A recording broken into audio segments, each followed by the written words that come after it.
Boop.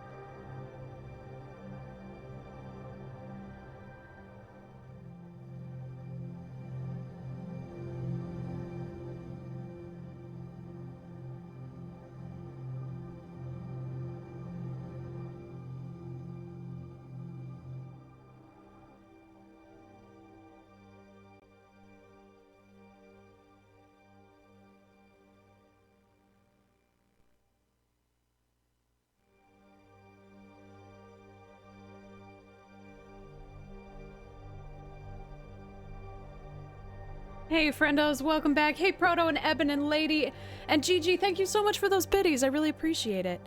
I am once again having computer gremlins.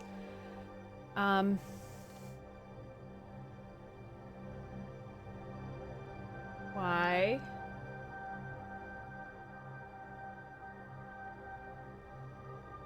Okay. Okay, so I don't know why that happened, but it's over, so maybe that's fixed. But I've been having this really fun problem where if I move my mouse, it just snaps back to the center of the screen.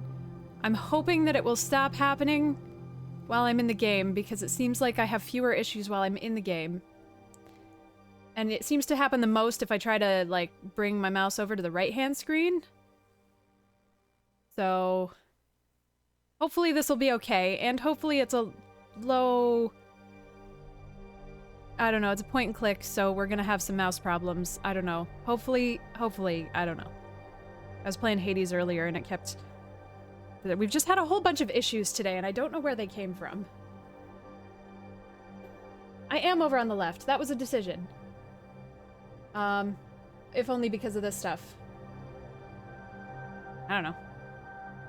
I just don't understand, and poor Grid is at his wit's end. He has no idea, no further ideas. Does not know why happened. I just want to take it all apart and put it back together. Not that that's gonna help, because nothing's weird. Everything should work fine. It just isn't. I don't know. Okay.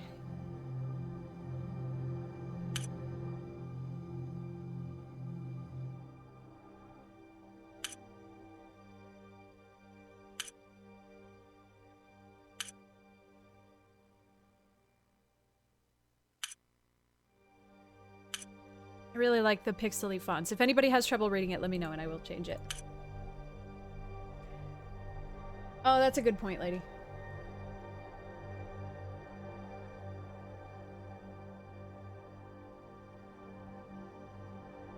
I figured since I'm looking straight anyway, normally when I play console games I have to look over here, so that's a problem. But normally when I'm straight, it's not a problem. Hey, newbie! Hey, Entropy! This was yet another Proto suggestion, initially, so if it's terrible, we all blame Proto. I'm kidding. Proto's last suggestions included Control and Horizon Zero Dawn and Transistor, so...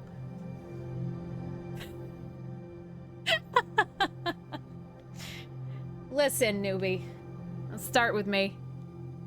Were there any more options? Was that it? No. Link. Just cats, I swear.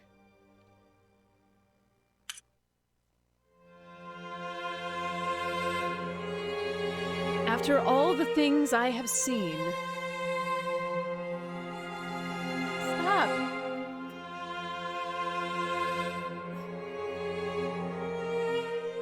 After all the things I have seen.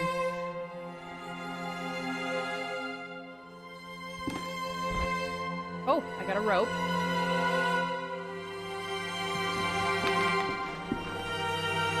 Seems a little loud. Am I wrong?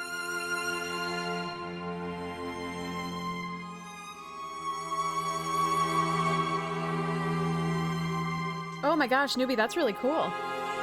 Is this kind of loud? Okay.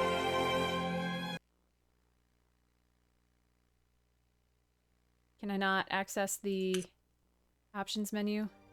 There we go.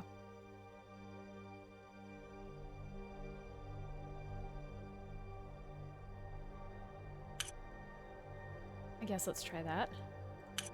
Hey, Rhino.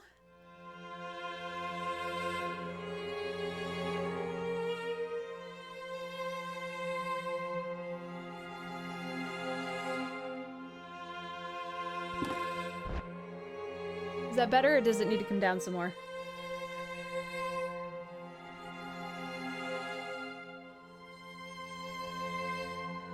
Okay.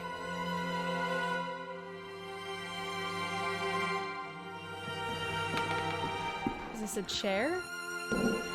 After all the things I have done. Okay.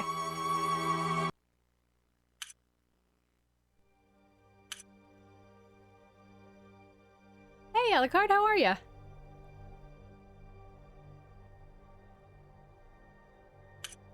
Didn't seem to take it down very much, so I'll just do two clicks this time. I'm doing all right. I'd be doing better if computers always worked perfectly every time.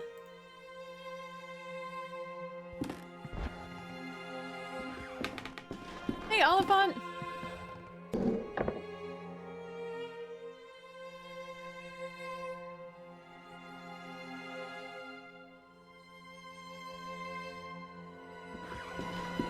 Hopefully this isn't like Thimbleweed Park and we don't have to click on individual pixels. Oh yeah, you can see my mouse doing the fucky. Yep. That's okay. Fine. I cannot escape the course my life has taken. Oh no, are we hanging ourselves? No, I didn't want to do that. No, I didn't put together rope and chair and roof beam. No! Isn't what I want? Oh, fuck. Nope, it's not black for me. Okay.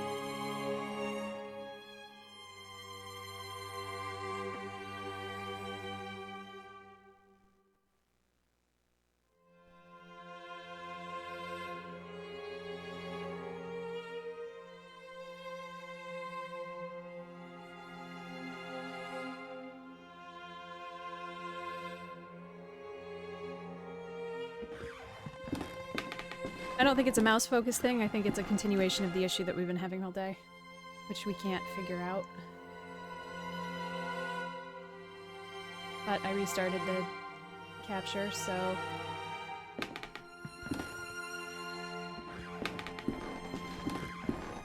It seems better now. I want there to be anything else I can click on other than this.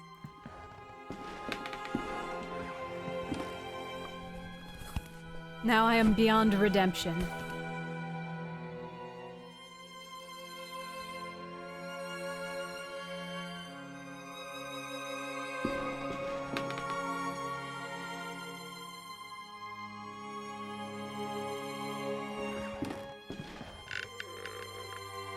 Oh, you probably did say that, Proto, and I remember you saying that, and then I chose not to do that.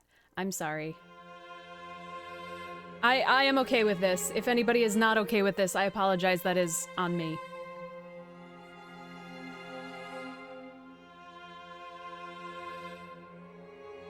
Yours sincerely, Anthony Beechworth.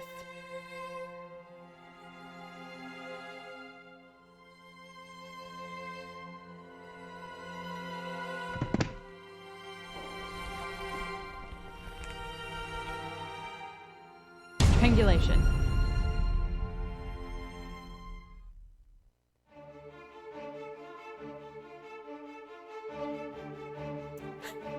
And credits.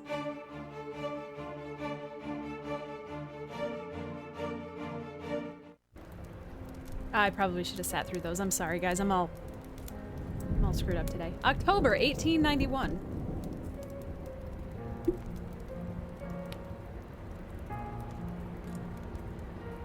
Videte Nekisiat.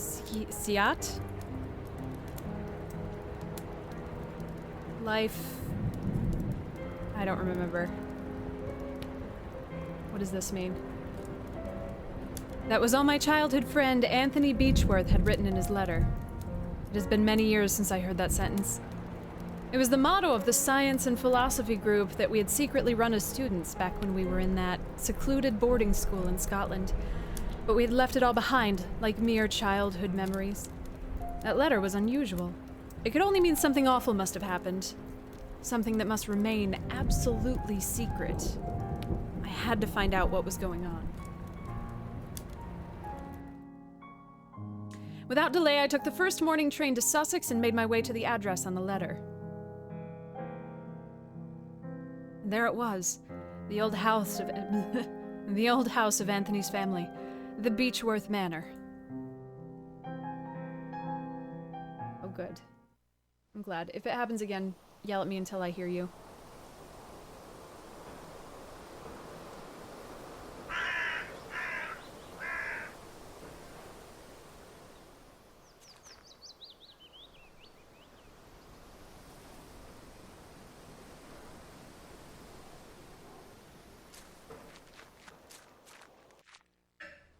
This is strange. Everything is silent, as if there was no one living here. I'm worried about Anthony. I have to find him.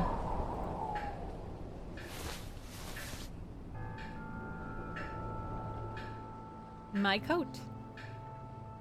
Is this Anthony? The years have not been kind to him. He's an ugly motherfucker. A note on the table. Dear Mr. Beechworth, due to recent events, the situation has become unbearable for us, and much to our regret.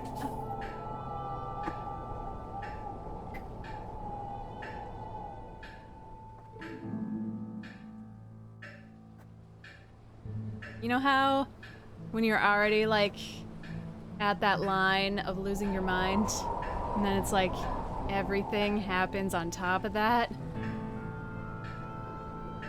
Okay.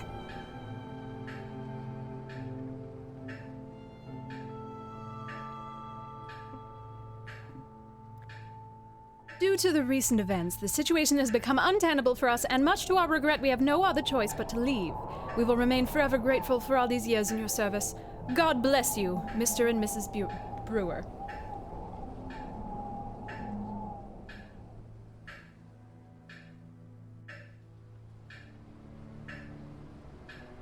I won't, damn it.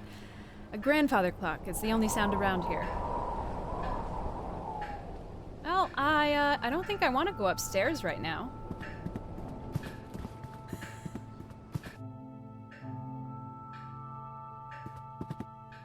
A machine that plays recorded music. I did not know that Anthony was such an enthusiast of new inventions. Ooh!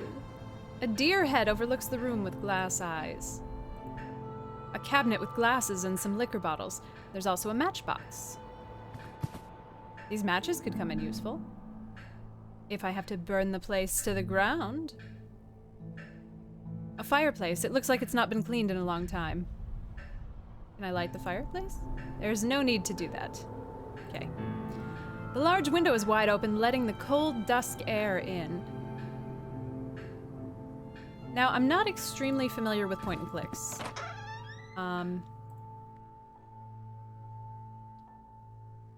Let me try to...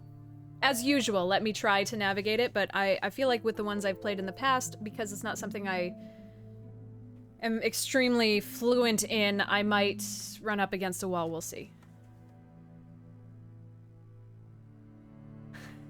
Yeah, that is the way to do it. Oh, no, is this just the door? Okay. A seascape. There's a small boat struggling against the roaring waves. Oh my god, guys, the other day... Alright, here's my mindful minute. I'm just gonna take a pause and tell you this story. Last night? No, 2 nights ago, I fell into this hole of watching, a, like, Chicago-based fine art restorer restoring paintings, and this one, I watched, like, 45 minutes. Can I tell you, I've never watched 45 minutes of something without getting up in my life. Like, ever. I always pause and go do something else and fuck around and then miss something or something, but God, I watched this guy for hours! And there was this one painting he was redoing. It was a boat on the water. And it was, you know, fucking brown. And he's just gently cleaning this motherfucker, and it just comes out blue with this calming music, and I have never felt so at peace with the world in my life. I'm gonna have to find it, because it was transcendental. I have been... It's hilarious, because all his, like, YouTube comments are, like, oh yes, you're using that kind of that kind of solvent. Yes, I agree with this decision. As I'm sitting here drinking my beer and eating my Doritos on my couch. Yes, I'm like, oh no, that's what I'm doing.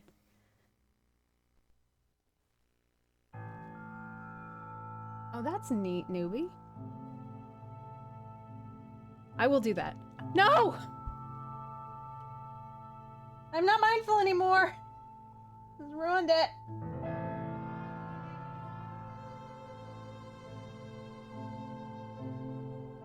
Yeah.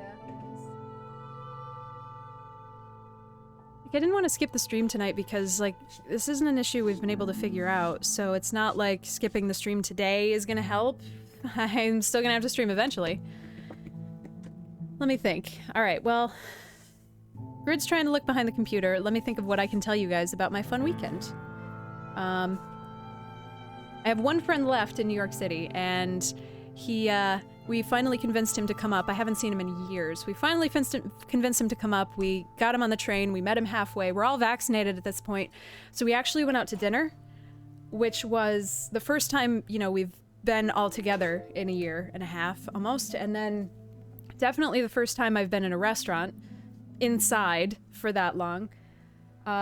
It was it's called Zeus Brewing Company. It's in Poughkeepsie, so you can't dox me because it's not where I am. And it was ridiculous. It was super, like, super bougie. Well, I don't want to say bougie. Okay, so the menu was a QR code on the side of a beer can. Now, I don't have a QR code reader. Okay, it's back. All right. So I'm like, I was like, you know, iPhones have built-in QR code readers. Androids don't always. So, yeah, that was really, and it was really hard to read because, you know, I'm trying to scooch through the menu and I am so overwhelmed by the fact that I'm inside for the first time in a year and a half. I can't fucking remember anything. So it's not like I can put my finger on a place on the menu and then flip 3 pages and then put my finger on something else and go, which one of these two do I want more? But it was so good. It was really, really good. Even their $13 cocktails. And it was just a wonderful day. And I got a little tipsy. And then, and now here we are. And now it's raining. And poor Grid and I have been snapping at each other all day. We should have just stayed in bed. What did you change? You removed it from the switcher. Cool. Now the switcher is not the problem. Alright, so maybe I should move my face back because it seems like we're in the way of... There will probably end up being icons over the whole bar.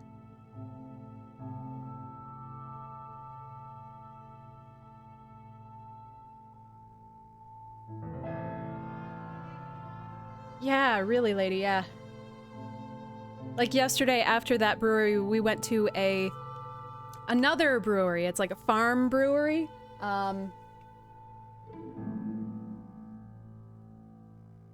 Where they make their own... Well, they have like bees and goats and chickens and shit, and you go there and basically you buy beer and then sit outside. And we sat outside anyway. Grid and I were covered in the moving blankets that were in the back of my car.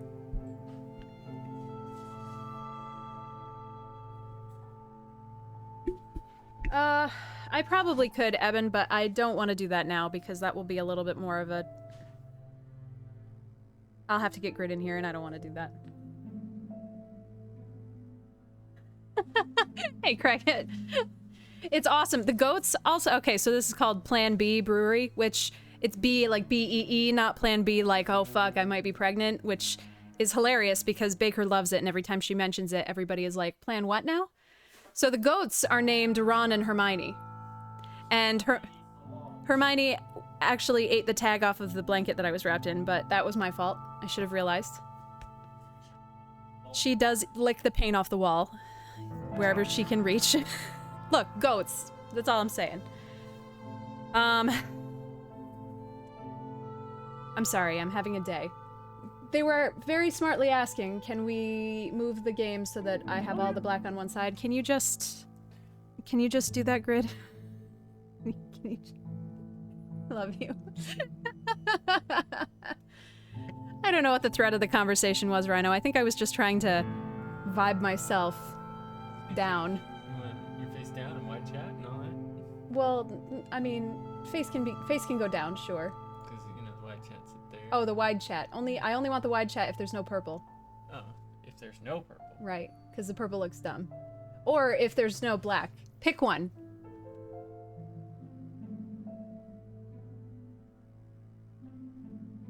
No!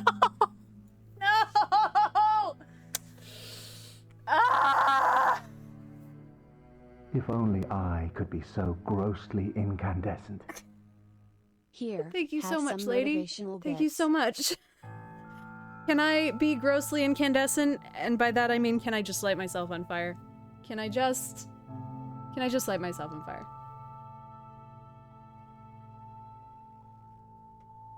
I don't know. Oh my god, Craigit! latch is What the shut. hell? Thank you so much for subscribing. Why are you doing that?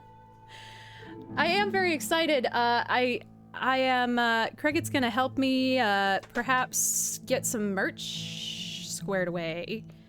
I don't have the— Holy shit, Craigit, come on! My point is to make you money. What are you doing? Stop it! Thank you so much. Welcome, Steph and Felzereed and DWX and Dicera and Maggot Cheese. Oh my goodness. I have been— Oh, come on, brain. So yeah, Slimo got back to me about some art. We're hopefully gonna see some art soon. And then Craigit, in his infinite foolishness, has agreed to allow me to use his infrastructure and is going to help me develop some merch, for which I am very excited. I make absolutely no promises on this timeline because my life is in boxes and my computer is falling apart and I might be on fire. I might be. I don't know. You can't see the rest of me. I don't know. But hopefully that'll be eventually. You know, I use the word soon with the trademark over top of it. I wish there was a way to verbally indicate that you were using the trademark over top. Hey, If only DWX. I could be so grossly Guys, stop giving me incandescent. stuff. This is the worst stream I've ever had. Eben, thank you so much for those bits. I really appreciate it. Oh, it's blinking worse. When I turned the TV on and turned it off, it worked better. Or it helped. No, because it's not on the switcher now, so it doesn't matter. It was still— Oh, now we're going direct. Now we're just shoving cables in there. We're just putting them in. If only I Rhino, could thank be you so much for the grossly bits. incandescent. Oh my god, who did I miss? And Oliphant, thank you so much for the bits. Oh, thank you for the hype train, friendos. Holy shit. Craigit, stop it! Thank you so much for 10 gift subs in total. What the hell? Welcome, Hottie Fruits and Zick and Shads and Grasswing and Indigo Hero. Oh my god. I move it. Don't worry, newbie. We're gonna move the chat. No, we're gonna leave it there just for you. Oh god. This is the worst showing I've ever had. Ah. This is worse than the day I got really salty when playing Castlevania. Yeah, and we're gonna— can we put newbies chat on top of it? Can we just title it? Oh yeah, if it moves every time there's a message, it just bounces. Oh, like the Windows logo. Can it just— No, we'll just, or the DVD logo? yeah, we'll just do this a little bit, and,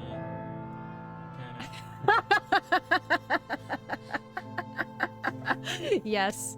Yes. Is that better, newbie? Stop her! Stop her! Newbie, thank you so much for 1,500 bits. What are you doing? And Lady, thank you for the If bits. only I could Ah. be so grossly I incandescent. just want to play the game. Let us love you. God damn it. Thank you guys so much. Thank you, thank you, thank you. Zeno is unimpressed, but that's okay. All right, I'm petting a cat. I'm so calm. We're gonna try again. It's fine. Has it blinked since this all bullshit happened? I don't think so. Okay. All right. Okay. All right. Oh, you guys are lovely and horrible, and I can't. All right. Well, where's my mouse? All right. It's okay. It's okay. And oh, right, we got here because of the boat picture. Yeah, I'll remember to link that. Cricket! Best Cricket, what stream. the fuck? Thank you so much for that tip. you bastard. I really appreciate it. Thank you. Oh god. Okay, well, I mean, maybe now we can buy a new switcher. No, I'm kidding. Yeah, god. Oh my goodness. Thank you so much. Thank you.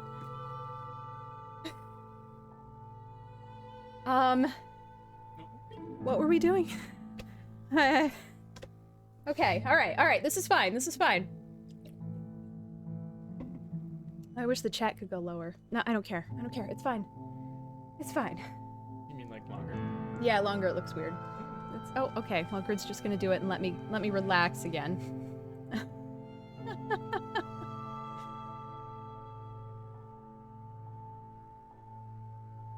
Oh, I had to turn off ad blocker? That's a bummer. No, it'll refresh. Okay, they'll be there. Hey, Maggot Cheese. Okay, what else we have? A rainy mountain landscape. Hey, I have half of that. Well, I'm sure there are mountains pretty close. Where'd my mouse go?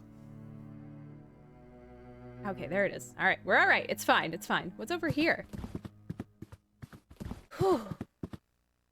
This portrait is crooked. Wait, my mouse is now jumping to the other screen? No, it's not. It's fine. Oh, friction. Oh!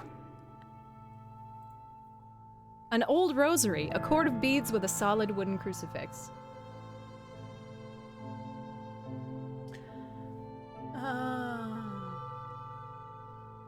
I see. Oops. This painting depicts a deep, dark forest. Okay, we are so calm. I'm so calm. Can I look at this? No? Can I combine these things? No? Can I, oops. That's not what I wanted. A matchbox. Oh, I can look at these things. Okay.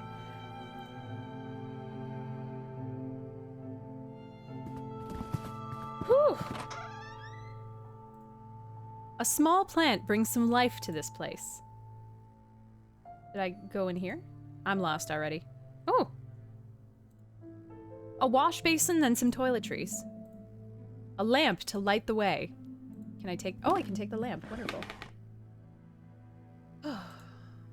There's nothing of interest in these drawers. If only I could be so grossly incandescent. Oh my god, Anonymous Cheer, thank you so much for 100 biddies. We are so grossly incandescent today. Truly, it is gross. Damn it, Grid! Woo.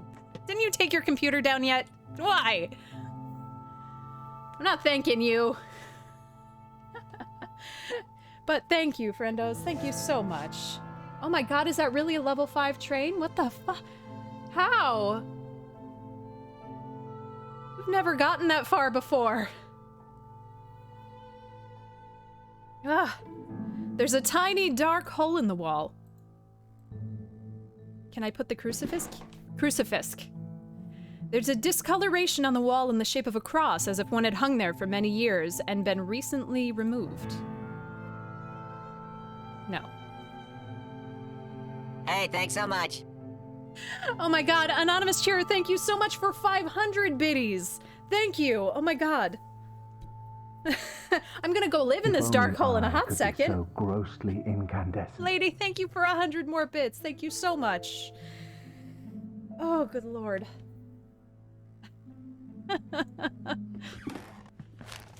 March 5th, 1981.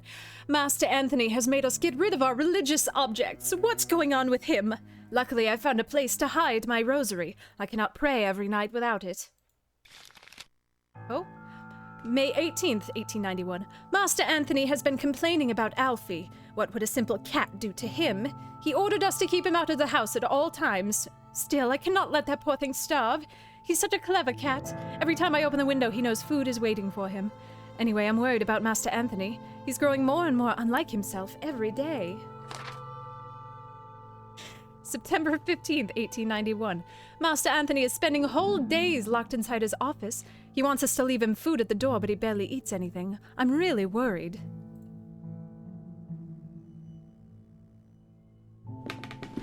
An empty bowl like the ones used to feed pets.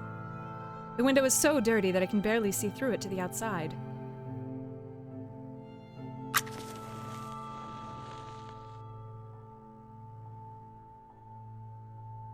Ah. I can't stick the lamp in the hole. I'm assuming that this isn't Amnesia and I'm not gonna run out of lamp oil. I suppose that's a foolish assumption.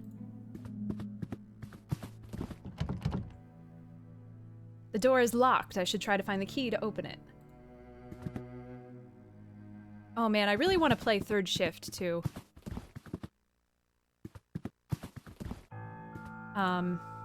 Although I have to wait a little longer because I did watch Co play it, so I have to wait long enough that I've forgotten how it goes.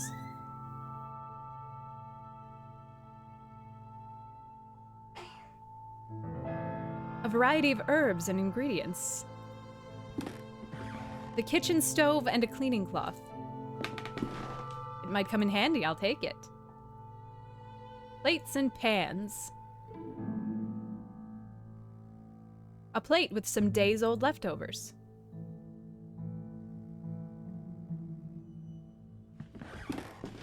Ooh. I have unlatched the door. It concerns me when the mouse disappears when we have dialogue because I've been burned before. Oh god. I thought it was a spider. Oh, nope, that's not what I wanted. We should go look at the pile of crows. Please don't be the cat. A garbage bin. Judging by the foul odor, I'd say it has not been emptied in a fortnight. A murder of crows is eating eagerly. There are so many birds I cannot see their prey from here.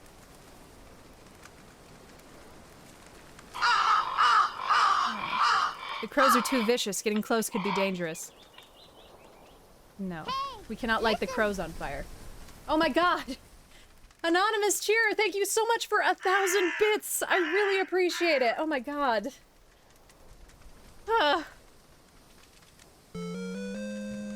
And Proto! Oh my goodness, thank you so much for 5 gift subs! Holy crap, did we do that whole hype train? You guys are nuts! Thank you! Thank you so much! Welcome to... Lard Dude and Liver Loves Mitski and Amados and the Happiest Kali and OSG. Thank you so much. Oh my gosh, guys. Thank you, really. Thank you so much. The hype overfloweth from all of your gracious hands. Wow, that's never happened before. Thank you, guys. Oh my gosh, that's so many. I still think it's so weird that I get hype emotes out of that. Hey, thanks so much.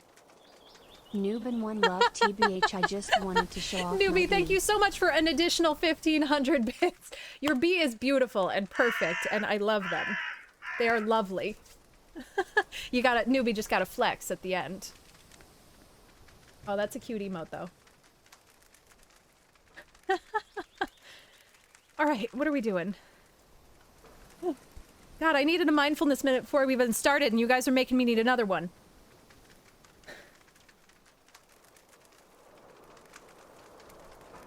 The rest of the stream is just gonna be us watching fine art restoration.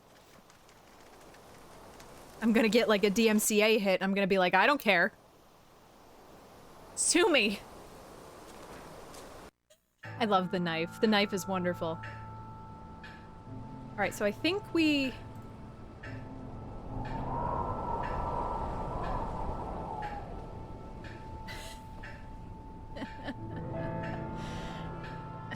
No pulse counters. God, I have like an irrational hatred of Fitbits. I know there are other things that you can hook to your person to have them track your whatever, but... Oh, hey, we did the exact thing that I needed to do. Look at me. Nope, that's not what I wanted. Unsettling music.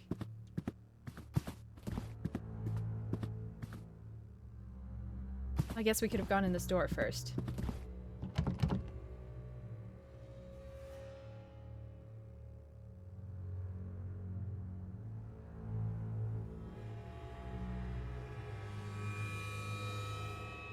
The door is stuck. It won't open. I fixed it. I got it. I wasn't planning to have this layout today. Some square areas on the wall are visibly cleaner. It looks like some of the paintings are missing.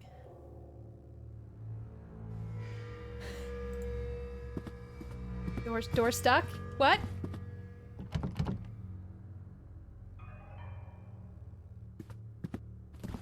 Is there oil?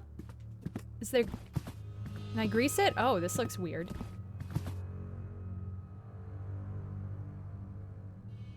The doorway has been boarded up.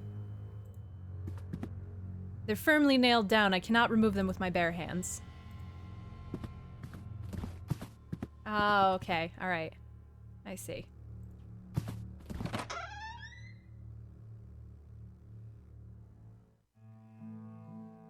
A double bed. From the accumulated dust, I would guess it has not been slept in for a very long time.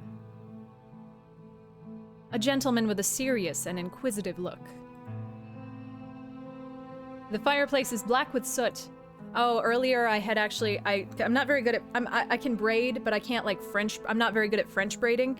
I'm definitely not very good at French braiding my own hair, but I definitely did a little French braid in honor of Aloy not looking feminine enough. If it looked better, I would have started the stream with it. And oh, I don't have any matches anymore.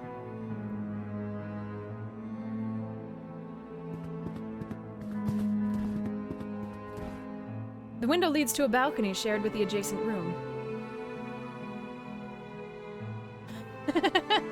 You know, French rating is different. I'm not sure.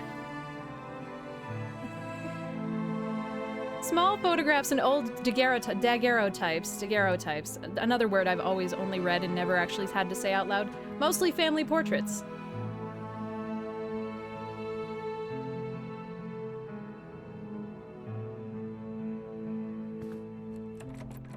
The window's locked.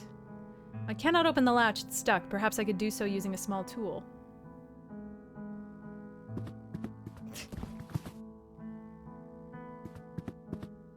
A silver key.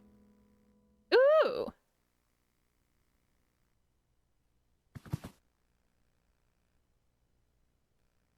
Grid, did you turn the stove on?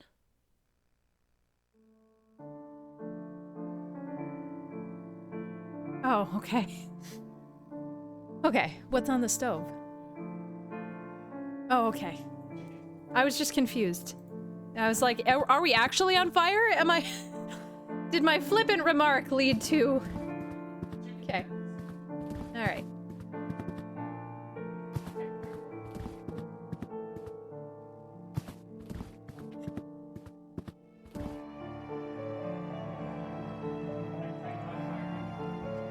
My hype train crashed and is now burning gently.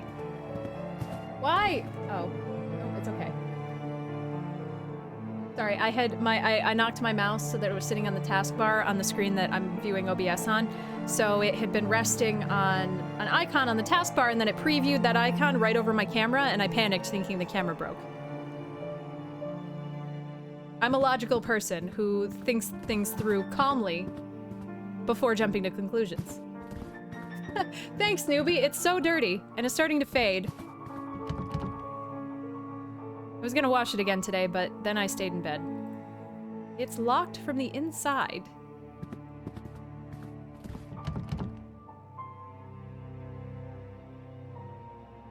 Why? Can't I... No? Really? Well, where is this key for? Okay, there was another locked door over on the other side, I think. Oh, thank you. Yes, you did! Yes!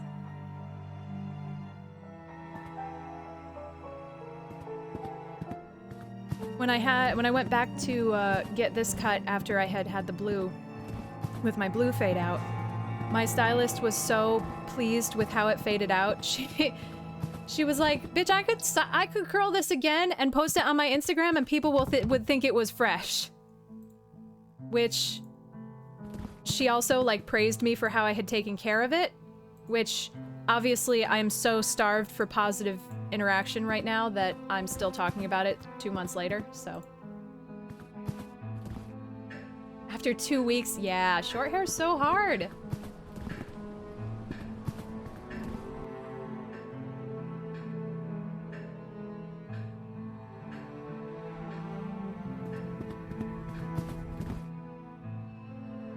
I do... Grid actually uses the same hair ties that I use, which is convenient, and I enjoy that. They're the good kind. I'm really salty that scrunchies are coming back into style, because I definitely got rid of all my fucking scrunchies. What's this weird thing on the floor?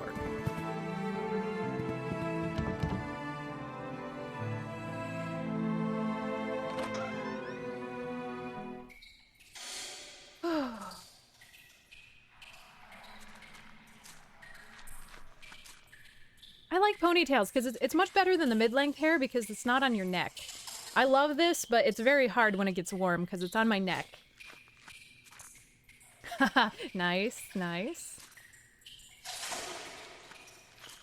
A slightly rusted iron crowbar. A small pile of firewood, twigs, and chunks of dry bark. No, I don't wanna. The boiler looks like it's been out of use for a long time.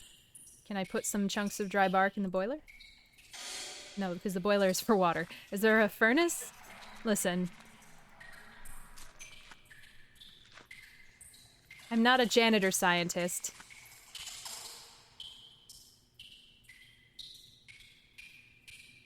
Oh. Well, it's a good thing we're moving.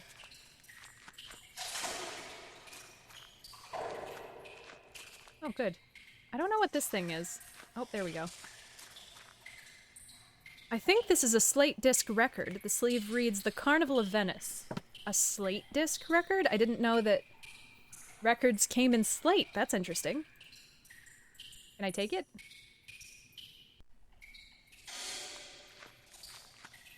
Yeah, scrunchies are coming back. Baker took me to this, like, bougie-ass farmer's market thing the other day, and they were selling, like, fucking $40 single scrunchies. No. They also were selling, they had packs of wooden coasters, and to be fair, they were rosewood coasters, but they were literally, like, 10 minutes of work tops. Like, fucking 2 cuts. Well, I mean, 4 coasters, so 4 cuts. If you're gonna seal them, like, okay, 6 seconds to paint it on and then a half an hour to let them dry, and they're selling them for, like, $40, $50. Like, I can't, right? I just need to start making shit for idiots. Like, let's go hipsters. I'm gonna make you some fucking wood square coasters. Yes. I know I live in the capital region and it is a little bit more expensive here, but good God. What else did we find? No, there was a record. Forgot what room had the record player. Not this one.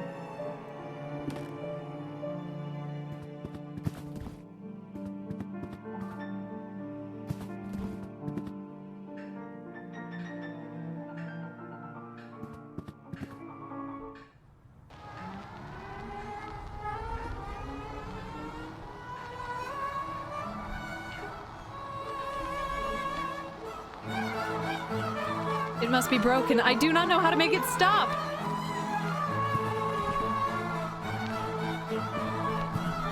No, that would destroy the gramophone and it must be very expensive.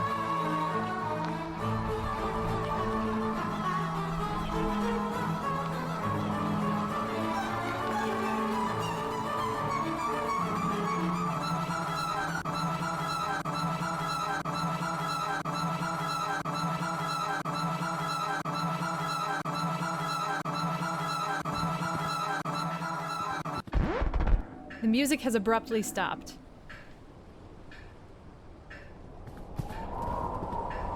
That's kind of what I was hoping. Oh, what's this? Oh, we already read this, didn't we?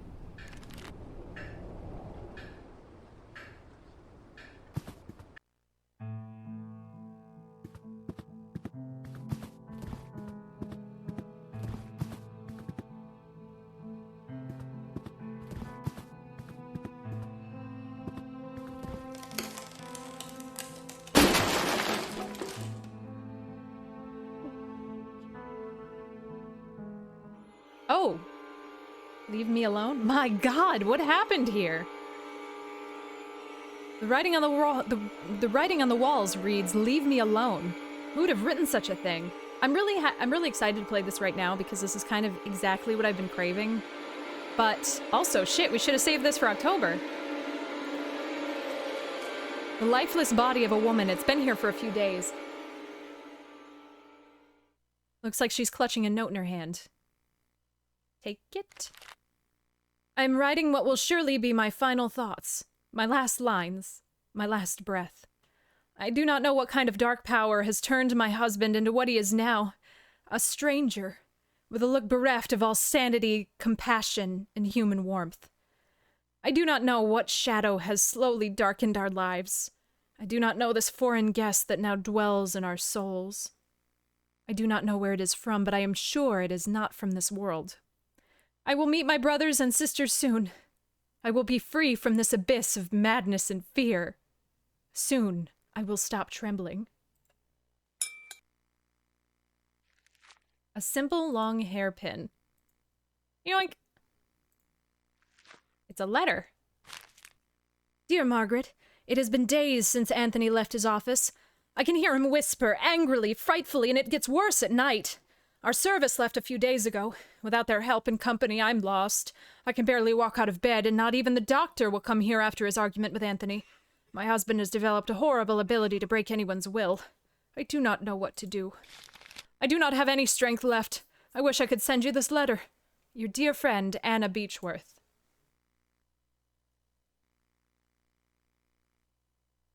An old wheelchair. The writing on the walls reads, "Leave me alone." Who would have written such a thing? A letter in a feeble handwriting. I cannot go on. All is lost. It's a diary page. I cannot stand their stares. They watch me. They judge me. They despise me. I know they think I'm not worthy of this family, but who are they but dust and bones? A memory. Leave me. I do not need you. Leave me alone. Nothing of interest on this dressing table.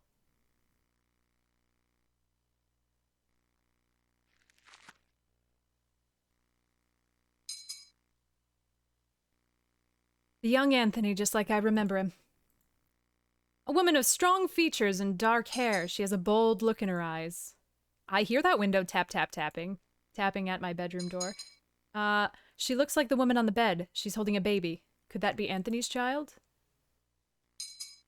This old man bears some resemblance to Anthony, but his countenance is marred by a severe, unsettling gaze. This young woman, not yet in her 20s, stares defiantly back at me. A man with blonde hair. I feel as if I've seen him before.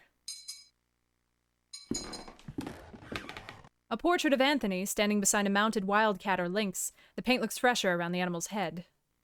That's gross. There's a big raven perched outside the window, tapping on the glass with its beak. Power of Christ compels you? No? Okay.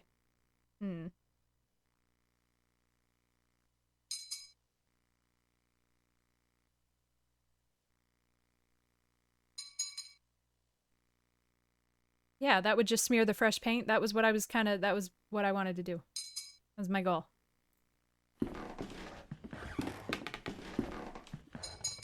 That was my whole point. No? No, you're not even gonna tell me why I can't do that? You're just not gonna let me do it? Why can't I clean up the blood? No? Okay.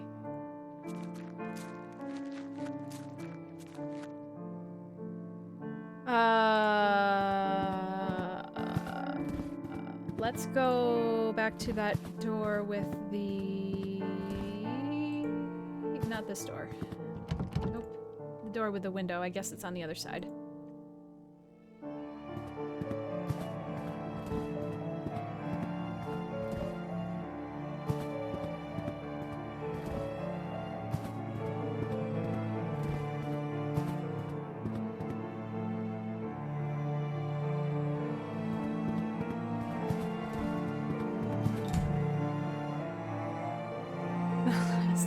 Shut up. Huh? Oh, Newbie, that's so nice. Thank you. You're crazy. You're a crazy person for feeling this way. But yeah, that is interesting. I have a couple, obviously I watch people on the internet too, and some of them I watch because Grid has watched them so much in my presence, I've decided I like them as people and I'll listen to them read the phone book. But some of them that I really like watching play games that I have no interest in whatsoever. So it's really interesting the difference between physically what you enjoy playing and then what you enjoy experiencing. I think Twitch is a really interesting medium for that in that regard. Kind of like how I'm not always big into playing horror games, but man, I love watching other people play horror games. A lynx mounted and stuffed. This is a fine work of taxidermy.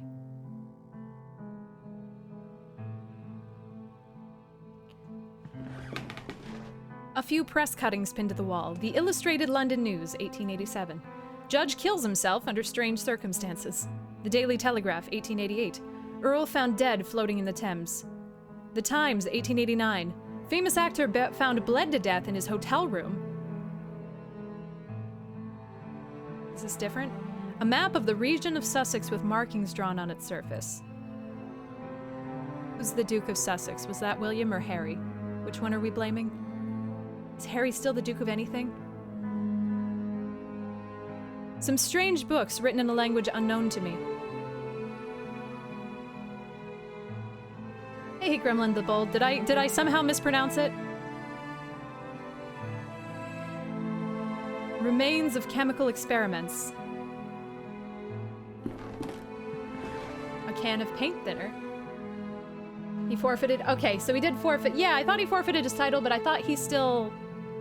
I don't know. They have so many titles, I lose track. Yeah, let's take that paint thinner. Some sort of spilled chemical product. It smells strongly of vinegar.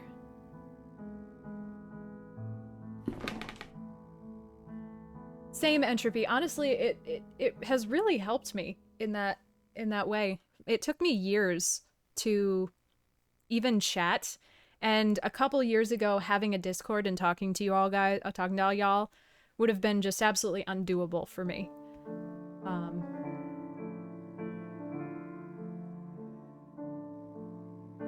Oh, they took his military title? Oh shit. A common hammer in good condition. Oh, a door open, okay. Some strange books written in a language unknown to me. That sucks. On top of the ladder, there's a trapdoor with a keyhole reinforced with gold.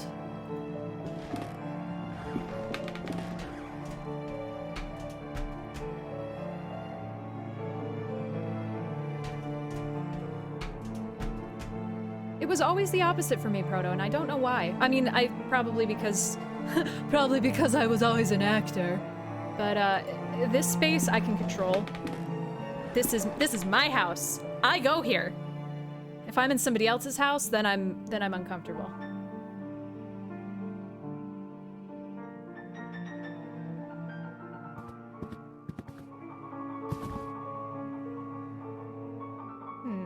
Okay, so we have paint thinner, a cloth, a hammer. Did I look at these things? I did.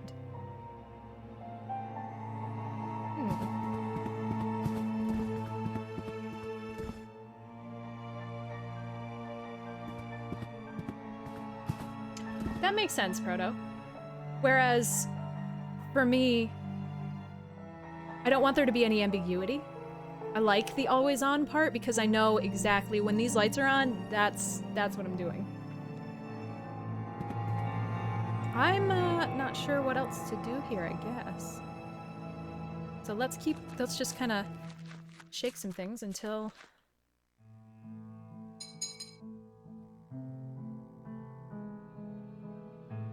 Oh, I dampened the cloth with paint thinner. Ayo!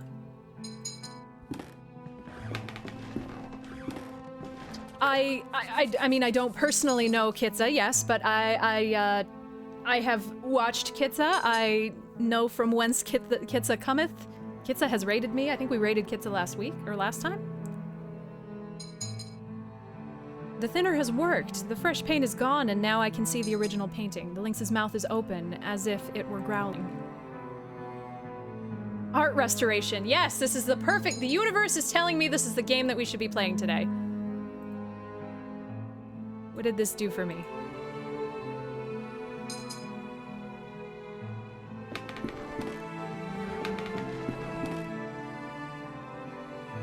Oh, that's really cool, Newbie.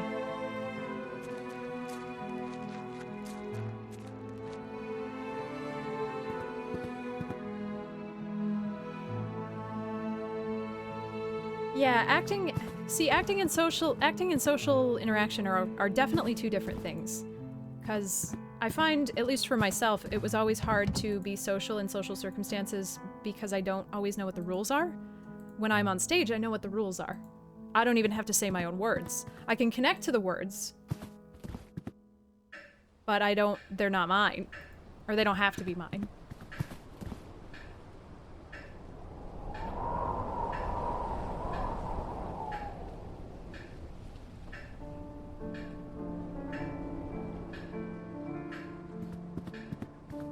Oh, there's still the rain. Ah! Holy crap, that scared me.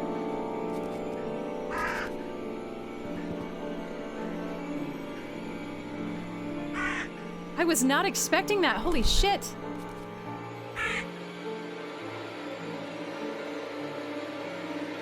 Can we die in here? I feel like we could die. Wow. Alright, I don't know what to do with the hammer.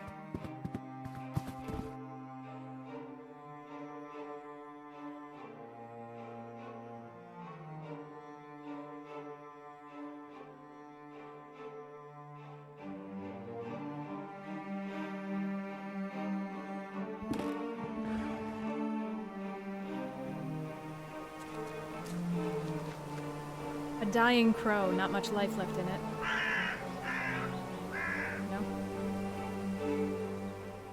No? Okay. A garbage. Oh, we read that. Can I go that way? Oh, I can just take it. Oh! Yeah.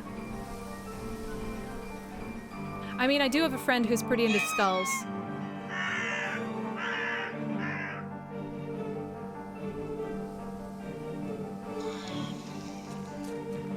Yeah, free crow. I do have a friend who's pretty into skulls, so...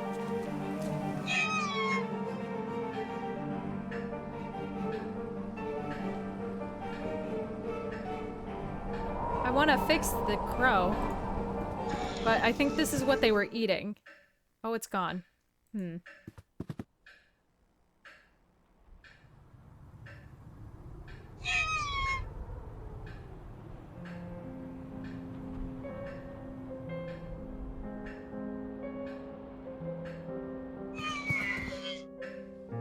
God, if it keeps making those sad little noises.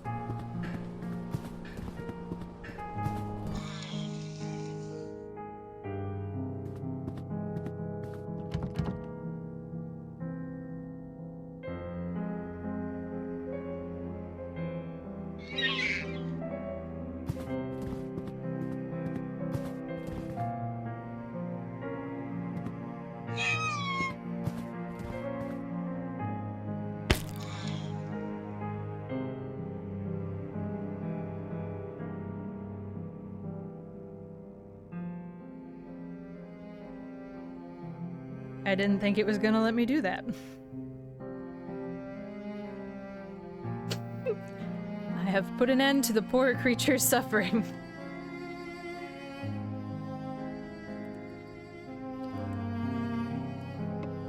Yay!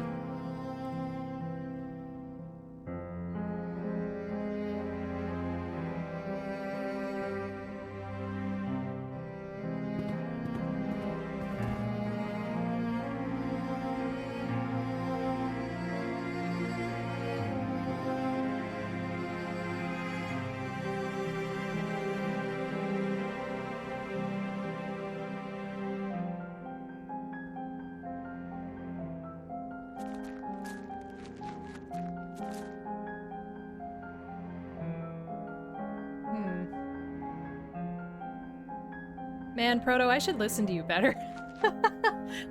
Which is to say, I should listen to you at all. I don't know what to do about the window.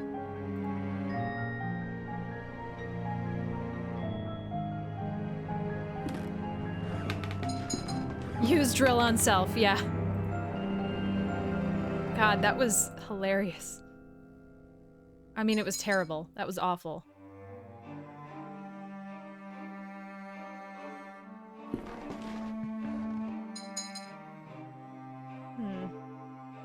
What game was that? Do you remember?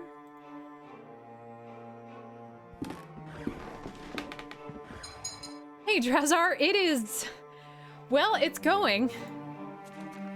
I have a dead crow in my pocket.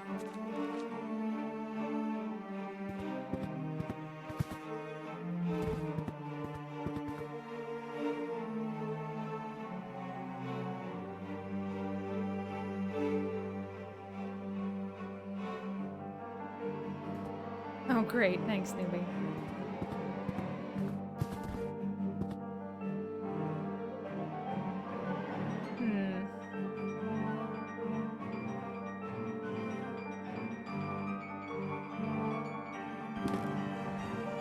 Oh, I thought that was something in front of the door.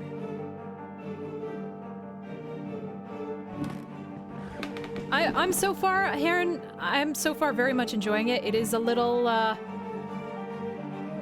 well, you start off by hanging yourself, so just be ready. Now I'm a little stuck.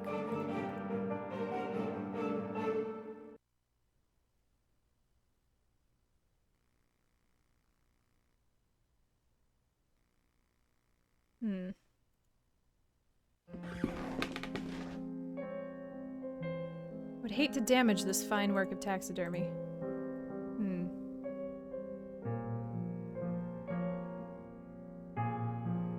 Well, I guess there's that other room with the weird cross thing on the wall, but I tried to put the rosary on the wall. Oh. I don't think it's I have no mouth. No, it's not I have no mouth and must not, but I must scream, because I know the whole plot of that, and I remember the gameplay, and that wasn't it.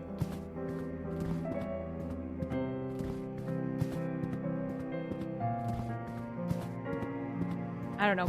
Ko's better at the point-and-click language than I am. The taxidermy was of a lynx. I don't understand why I can't just shove the crow in my coat pocket. Can I, like, leave out front? I guess I haven't checked that. Can I go this way? No? The fields surrounding the house stretch majestically as far as the eye can see. I did not know Anthony was the owner of such a property.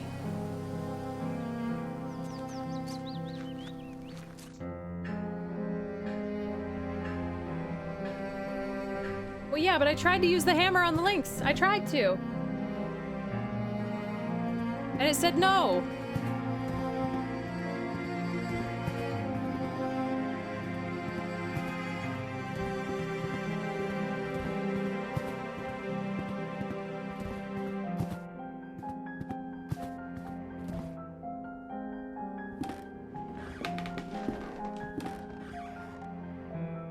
The lynx looks like the one in Anthony's portrait. Its mouth is shut like it was before I revealed the original painting. Can I open the mouth?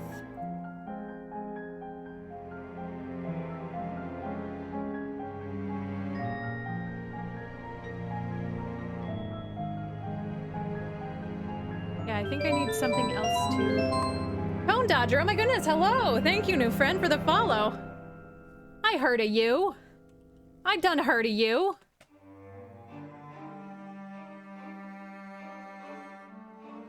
I gotta say, I don't know shit about cars, but I have just vacantly watched you for many an afternoon.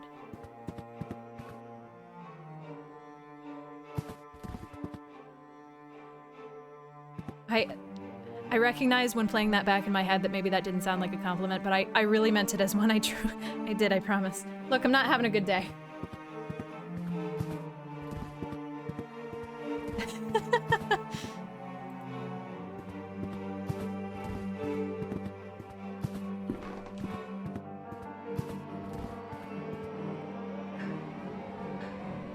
Alright, so I'm gonna try that rosary thing again. I still feel like there's something we need to pull out of the grandfather clock because this is a game and there's a grandfather clock, so I don't know.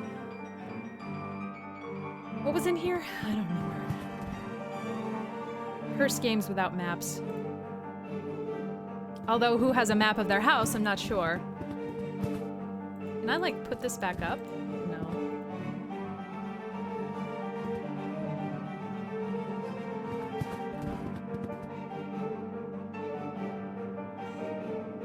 I didn't mean it like that.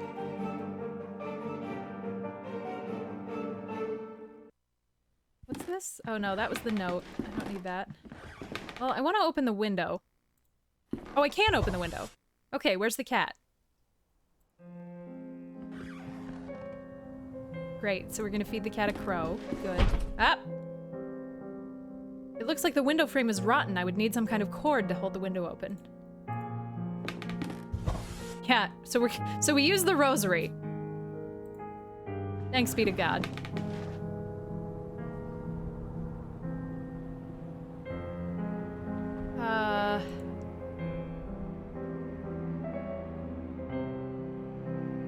The cold wind of the evening is a relief in this suffocating atmosphere.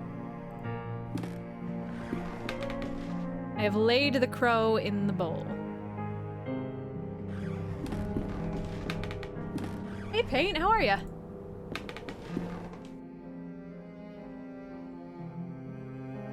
I don't know what to do with the hammer. Use hammer on self? No?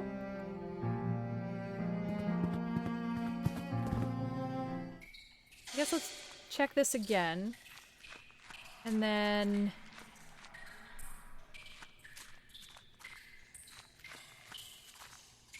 No? Why is this here? Stop it.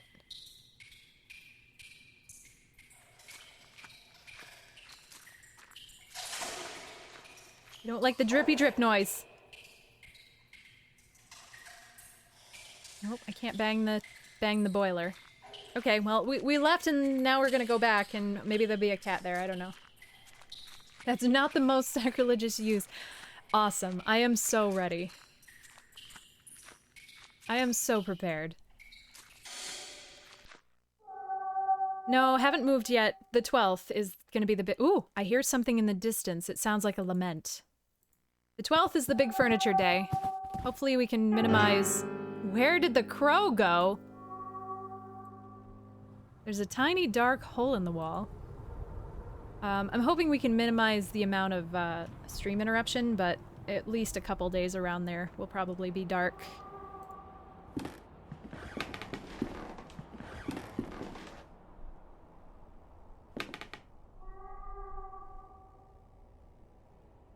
Yeah, I know there's a tiny dark hole in the wall.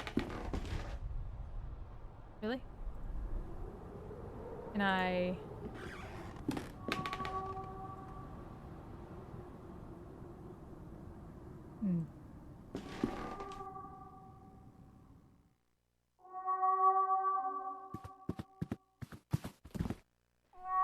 Not very far.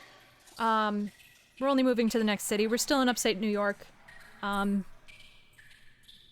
We're still staying at our lives are not changing, just our rent is better.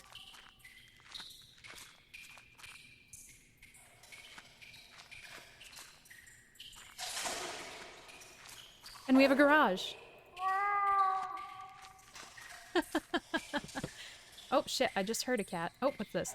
The cat seems to be behind this wall. Oh, now we have to pull cats out of the walls. Well, that's better than squirrels, I guess. I like garages too. Grid's gonna get a whole workshop set up. Oh shit, a black cat is staring at me, but wait, its eyes are missing.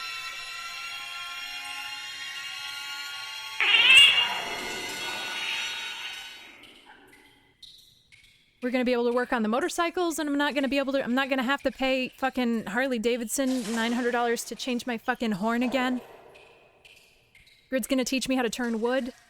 I'm gonna have somewhere to send him when I get fucking sick of him. No, I love you, Grid. It's just been a long year. Where's my mouse? There's an open chest with a dark cloak, a mask, and a knife. The knife could be useful. Oh, come on, take the cloak and the mask. I know, this is very spooky, and I'm ruining it by how much I'm screaming about non-essentials. Although, I say I would send Grid out to the garage, but we've already decided that we're going to have an intercom so that I can talk to him when he's out there. Like I'm not going to be out in the garage, too. I don't know.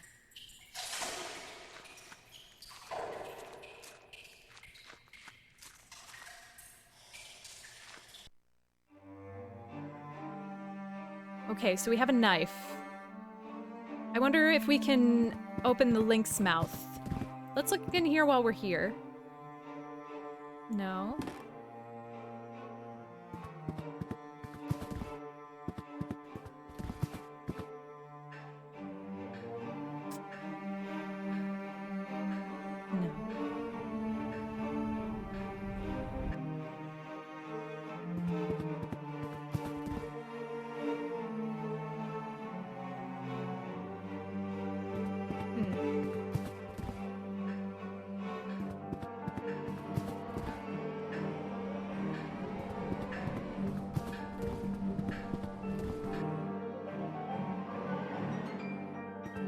Can I jimmy the door with a knife? Probably not. No. I didn't think so.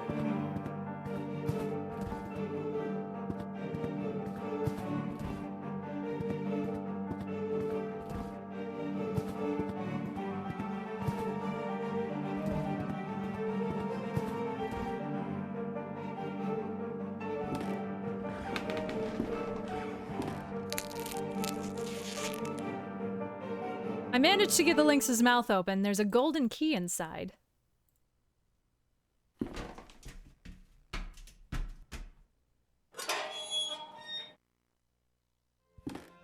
Ah. Oh God, no! Anthony, no! Does he have anything in his pockets? The lifeless body of my dear friend. What madness could have led him to commit such an act? There's something in his pocket. What did I say? It's a sealed letter.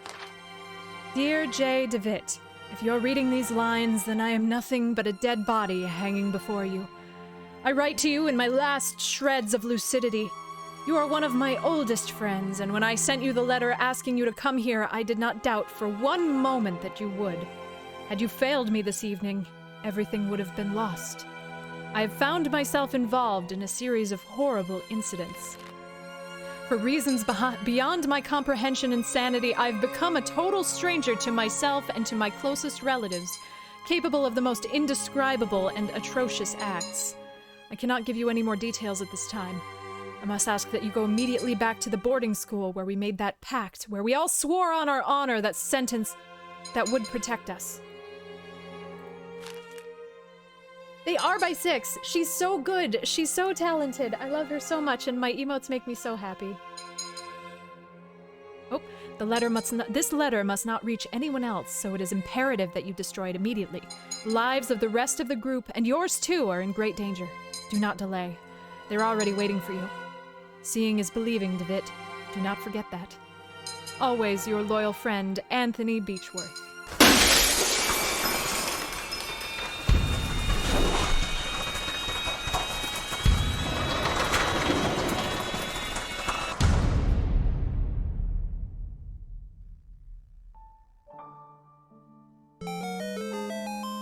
Oh my goodness, Cone Dodger, thank you so much for that gift sub. Paint, you're stuck here now. Sub to Paintbrush View.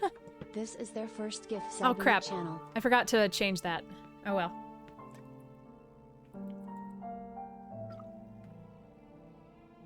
No, do not eat my hair, Xeno. Oh, that was the first... Okay, that was the first chapter.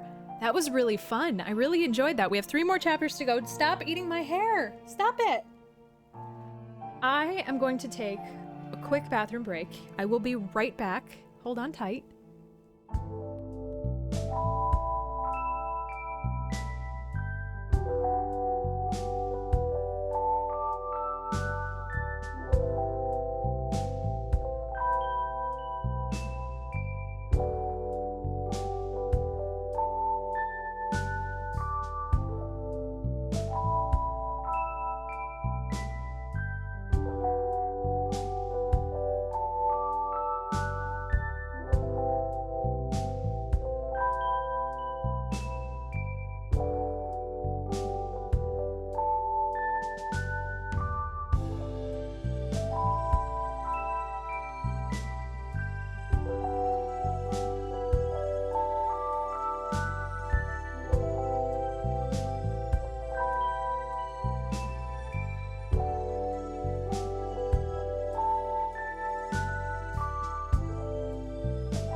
right at the top of the stream when the cats had their little argument, Grid yelled and Link ran in the back, and Grid slammed the screen door so hard that the latch broke. And then he went into his room, the back room. And then when I just took a bathroom break, I went through the screen door and shut it behind me to go to the bathroom. So then we shut ourselves in the back of the apartment. And Grid had to punch through the screen in order to reach the knob from the other side. We are killing it. Okay. Today's good. Previously on The Last Door, Jeremiah DeVitt receives a mysterious letter from his childhood friend, Anthony Beechworth. Oh, on the plus side, Rhino, we built the door. The door was like it's a little install that we did, so, I mean, we're gonna have to take it down. Father in heaven, hallowed be your name. Sure. Who am I now? Thy kingdom come, thy will be done, as earth as it is in heaven.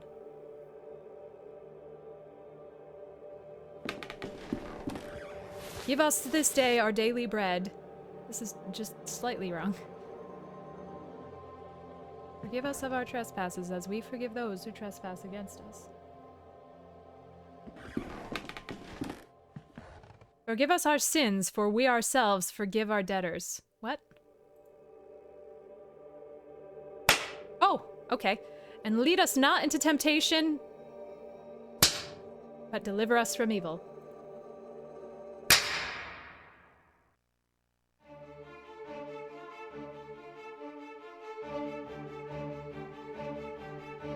That would be a good emote to go with the Mortis.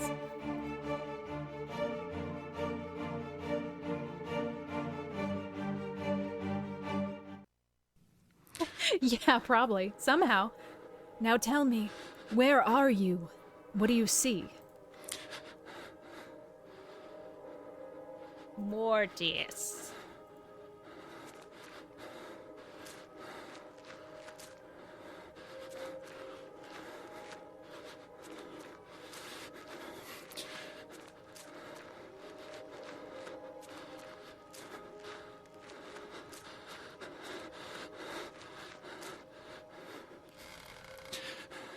Who is it? Is it Anthony? Answer me!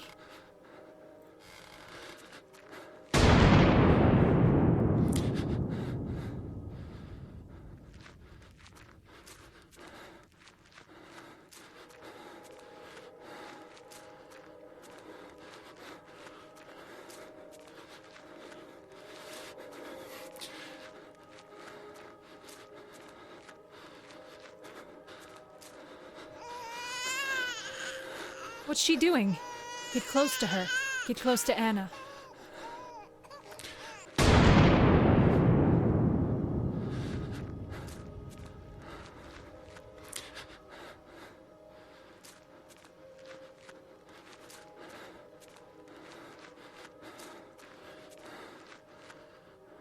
When I count to 3, you'll wake up.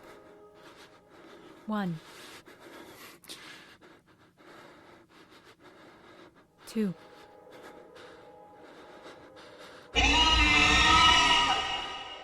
3. Now wake up! Wake up! You can rest now, Mr. DeVitt. That will be enough for today. Are these sessions really necessary? I'm confident that this is the best course of treatment for your symptoms. Now, did you ever see him again? I saw it. What did you see? Can you describe it?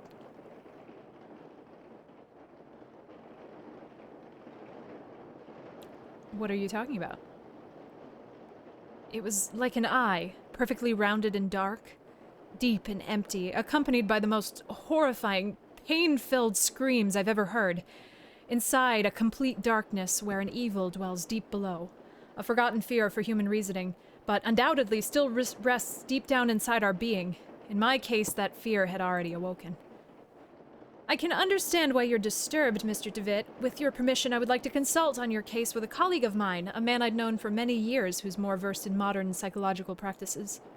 I think his knowledge and experience would be helpful in enabling us to understand your condition. If you think that would help, Doctor, I'll leave it in your hands. The agony grows increasingly unbearable. I feel like I've had this therapy session before. And if you believe this man can help, then I welcome his aid. Thank you, Dr. Wakefield. I bid you good evening.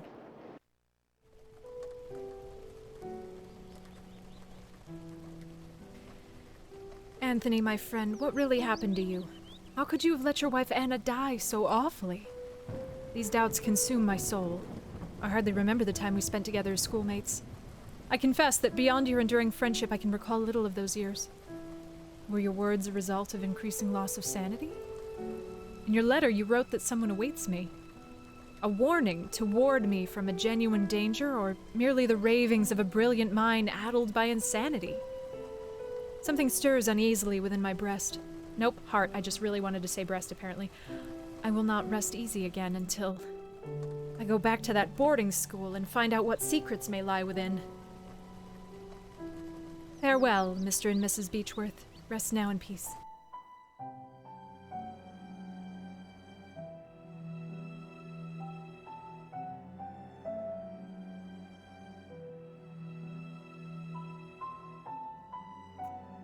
This feels like a a bad music video.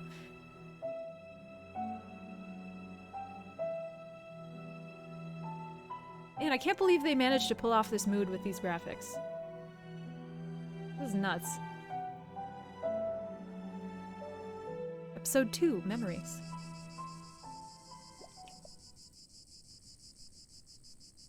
An old, quite damaged mailbox. Trapdoor opened? There's a postcard inside the mailbox. Dear Matthew, it has been several months and I still have heard no news from you. My brothers insist that you have abandoned me, but I'm sure you remain true. I know that you would never do that to me, for I know your heart and the honesty of your eyes. Your spleen is a liar, however. I got this address from a hospital in London, and I pray that it reaches you safely. If that is the case, I want you to know that I will be always waiting for you. Forever yours, Juliet Holloway. You know, I've been pretty good about deciding arbitrarily which voices are feminine and then being correct. Really excited for the next ones that I get wrong.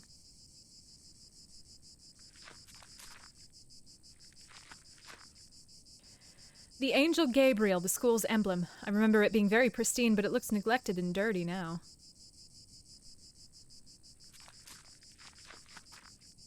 A stone eagle lies on the floor. It appears to have broken off the fountain.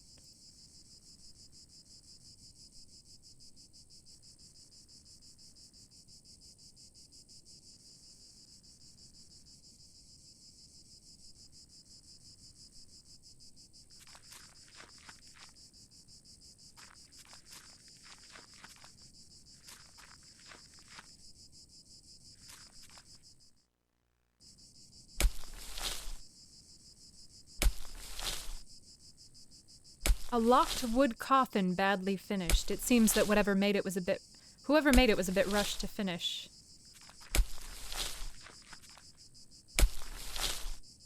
Good evening. I hope you're right and this turns out to be indeed a good evening. My name is DeWitt. I did not know there was a graveyard here. My pleasure, Mr. DeWitt. I'm Frank Baldwin. Do not ask me why, but Monsignor specifically ordered to bury the corpses here. Why? Did he order to bury corpses here? Why? I do not understand. What is there to understand, Mr. DeWitt? God has forsaken this place. Ah, don't you know? Here we take care of patients. I'm an old alumnus. I used to attend the school. It's been a long time since this is not a boarding school anymore. The building is now used as a nursing home run by nuns. A former student, eh? Never heard anybody in the village speak fondly of the school. They say it closed overnight, though nobody knows why. Not a lot was known about it. Excuse the interruption, Mr. Baldwin. I'll leave you to your work. Have a nice evening, alumnus DeWitt.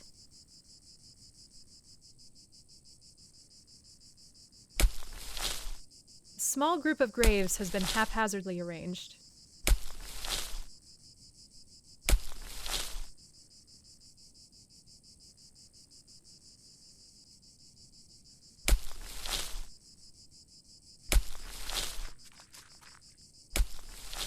I don't want to go in that door yet.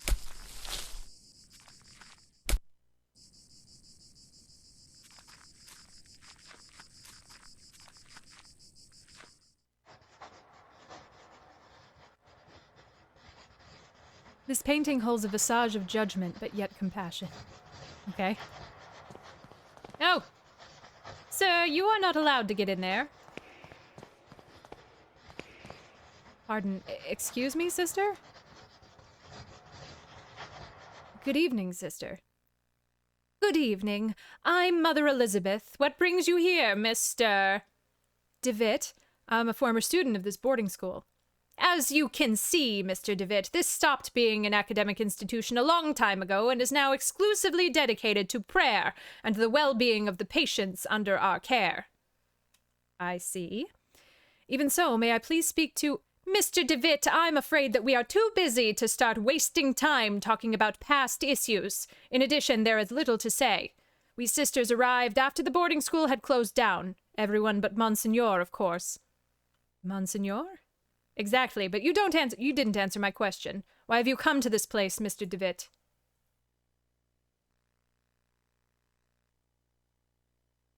This place will help me remember my past.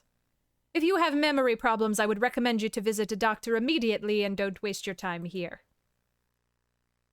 I guess it would be a good idea to visit this place again and perceive the passage of time. Perceive the passage of time? What are you talking about?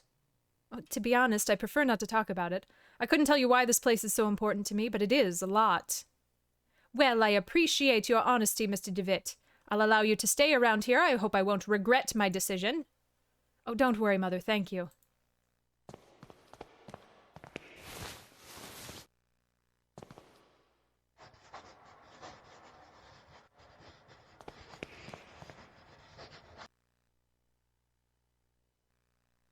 Did you say that you cared for patients? Of course, Mr. DeVitt. We tend to both the physical and spiritual needs of those in our care. Did you say that Monsignor already lived here when this venue was still a boarding school? Indeed. He still was priest and professor before he became Monsignor and started to lead this place. Mother Elizabeth, Mr. Baldwin told me that lately a lot of patients are dying. What is happening? Sadly, the Lord is taking many of those unfortunate souls. Could I talk to Monsignor? I am afraid that's impossible. Monsignor has left strict instructions that he not be disturbed, not even by any of the sisters. Oops, nope. Who is Mr. Baldwin? Monsignor instructed me to take him on as a caretaker. Many of the sisters find him a bit strange, but he performs his work well and complains little. Thank you, Mother. I'll leave you with your duties. Duty.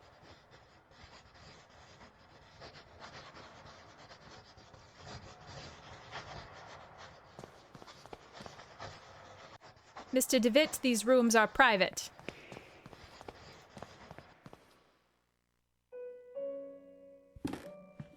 A dusty old tapestry of the Virgin Mary with baby Jesus in her arms.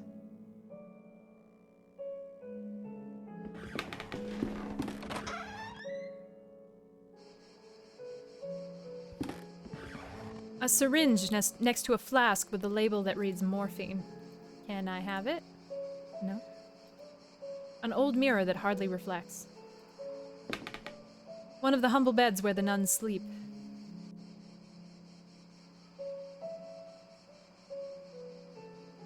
On the upper shelf of the antique cupboard, a well-worn Bible and rosary beads gather dust.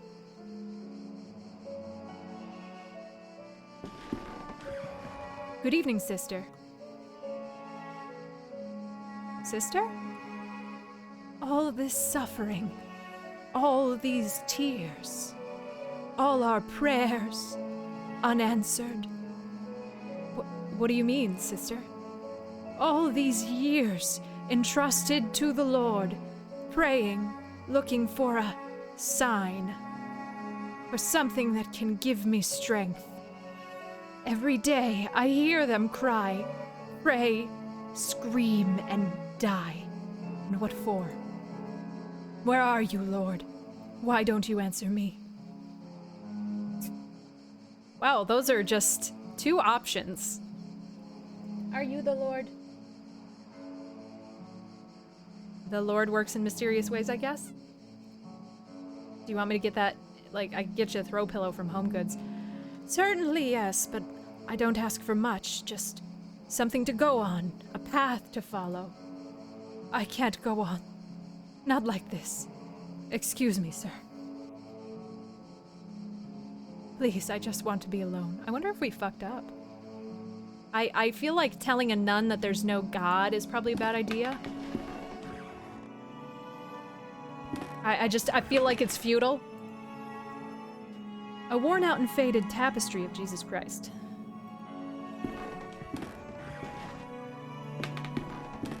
Another tapestry, though.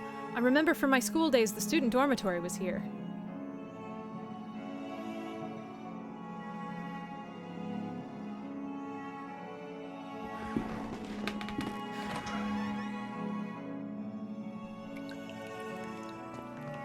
A broken mirror, there's a protruding piece.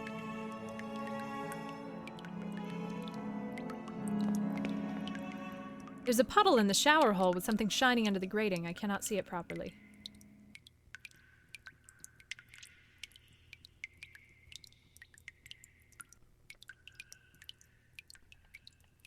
The shower's old, rusty, and poorly maintained. Just a couple of old towels. The old rusty pipe communicates with other areas in the house.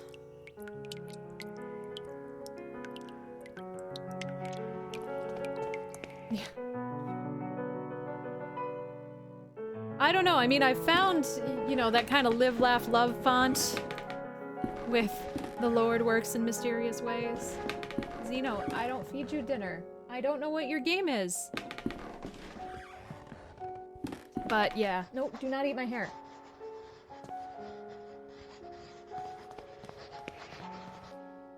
What did I say? Some bandages and other medical equipment, nothing of interest. A picture of Saint Camillus de Lelli, a patron saint of the sick, hospitals, and nurses. He seems to have forsaken this place. Among the baggages, I can see a packet of letters bound by twine. I ask you not to touch my belongings, please. You're not aware of who you're talking to. Oh. Doctor? I'm sorry, I'm not a doctor. Pay him no mind. He has been delirious for some days. What? I'm Miss Mary Vinge, and this is my brother, Matthew. Why have you left me? Juliet, why have you left me? Why don't you answer my letters? My letters! You see, the poor man is still obsessed with his fiancée. He won't accept that she left him months ago. My poor Matthew. I'm very sorry, Miss Vinge. I hope he recovers. Thank you.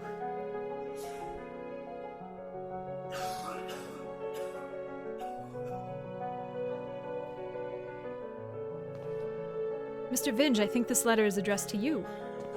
Oh, thank you. Leave it with me if you'd be so kind. As you can see, my brother is too weak to read it.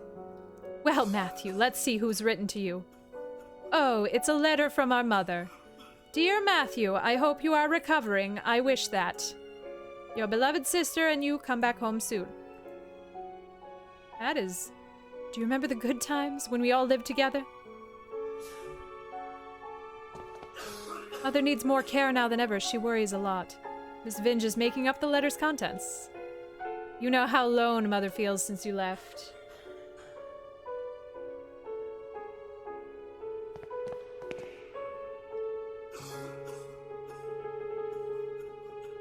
All these unopened letters are addressed to Juliet from Matthew. Why would his sister keep them? A bunch of medical reports.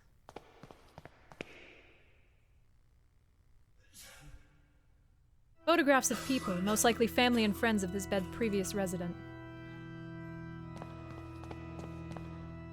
A magazine entitled Weird Tales. Are you alright, madam? There was a rhythmic sound like breathing. Oh, she said that. Sorry, I thought that was a descriptor. It was last night. I felt an increasing pressure on my temples, something dry and rough, like tree bark brushed against my leg, and I saw something on the wall, like a growing shadow. I lit the lamp and there was nothing. I'm sure it was just a nightmare, madam. The poor woman has fallen into an uneasy, fitful sleep.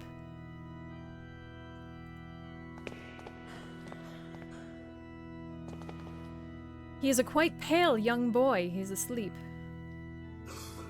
There are several crucifixes altogether at the headboard of this bed. Why? This bed is haunted. Please, someone, piety.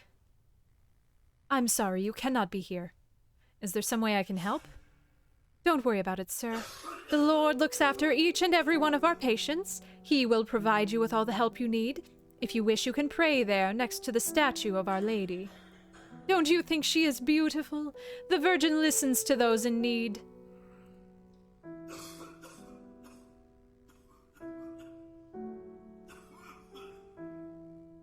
A gloomy statue of the Virgin Mary makes this place even more mournful, if that's possible.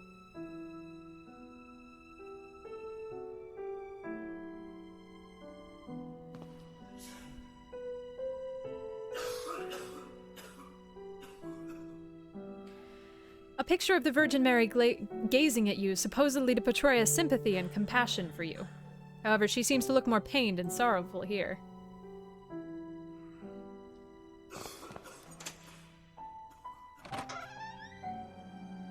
Ah.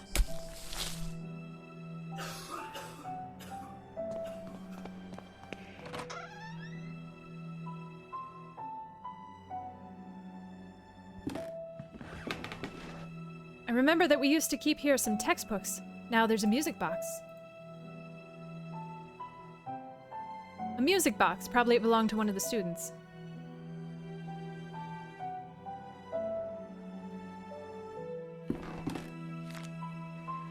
Dear brother, I've received your letter and I'll try to write you more frequently. I hope you're studying a lot and you feel comfortable there. We miss you a lot. When are you coming back? Father is in bed with fever and I do not feel very well, but I am on medication. Today is my birthday, and I'm feeling blue. It is a quiet and boring Sunday at the village. Mom is going to cook a lemon cake like those Grandma used to make. I wish we could eat it together. Write back soon. I'm looking forward to knowing how you're doing, what you're learning, how is Scotland, and so on. A big hug. I think about you a lot. Your dear sister.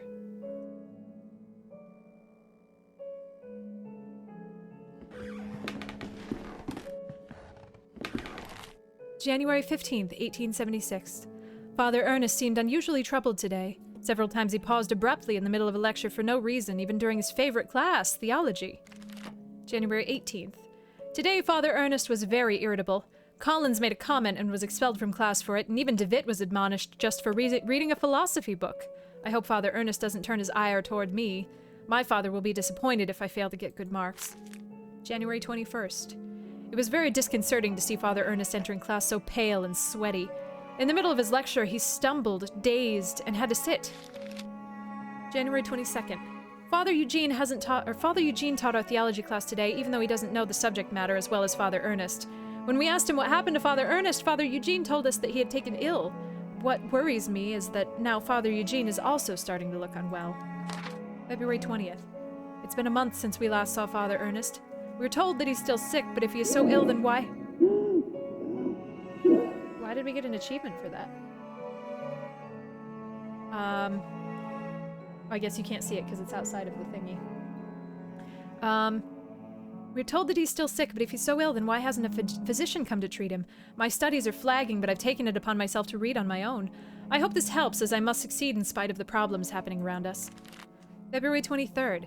It was announced this morning that the school is to close. None of us know why, and we cannot get a straight answer from the faculty.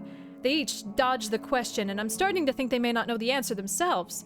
Their anxiety is palpable, though they try to hide it behind a calm face. But what about Father Ernest? I hear he alone is to remain after we vacate the premises. There's a picture in the diary. Surprise sound. It is the photograph of my graduating class. I see myself, Father Ernest, and Anthony. I do not remember the names of the others. One face has been completely scratched out. The books on these shelves are old and musty. Theology is the dominant subject. There's an odd sentence written on the board. In death, there is hope. In death, there is life. One must seek its true nature to understand the nothing. It looks like it's been there for years, as the chalk is faded in some places.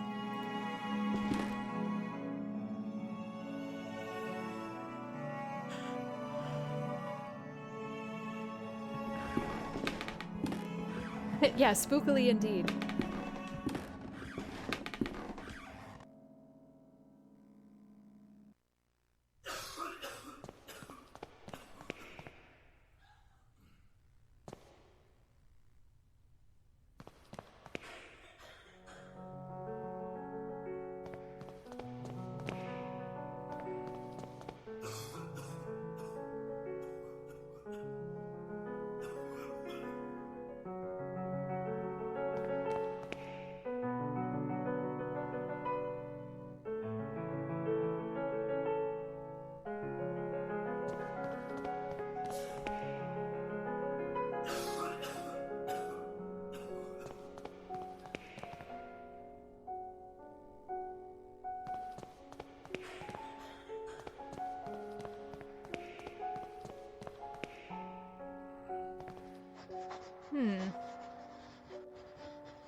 Oh, just let me...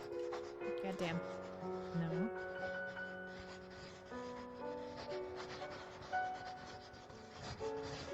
Okay.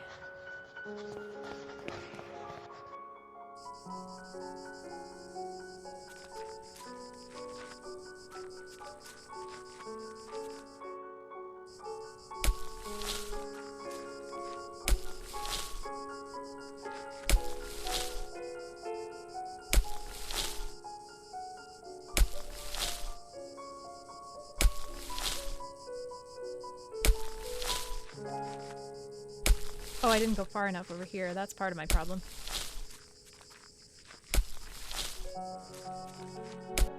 You know, you gotta stop.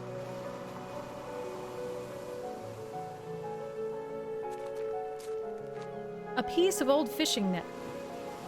Okay, we might be able to fish out whatever it is in the shower with that. The cliff looks somehow very inviting. I wonder how many poor souls have jumped from it.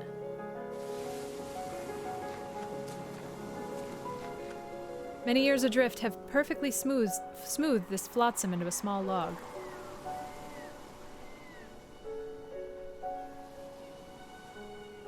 The Lost Pilgrim, a sea stack older students at the school used to climb. Somewhere up there are my initials.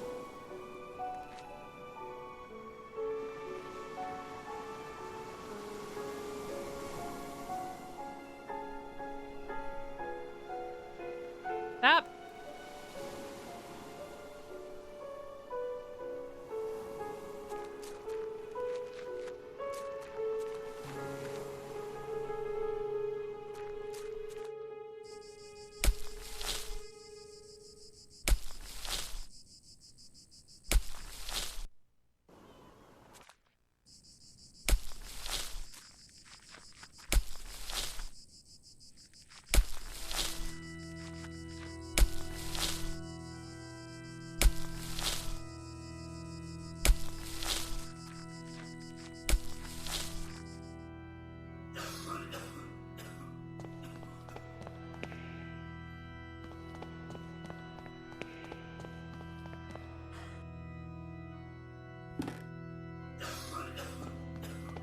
Where was the shower?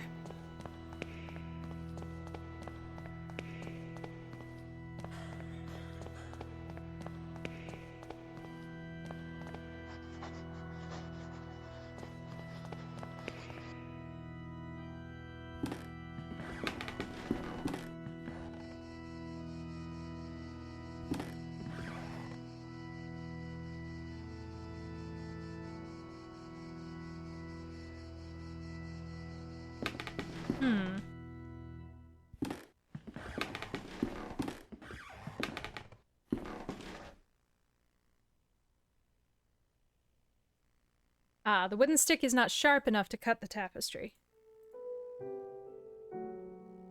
The mirror trunk is sharp, but too weak to cut the tapestry. It might break.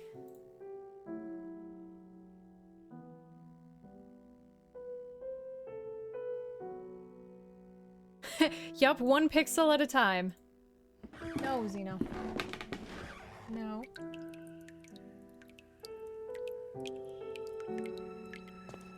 Why didn't that work?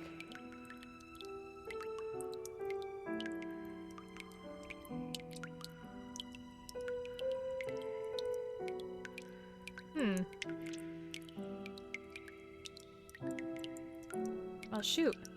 I guess I thought that was the answer.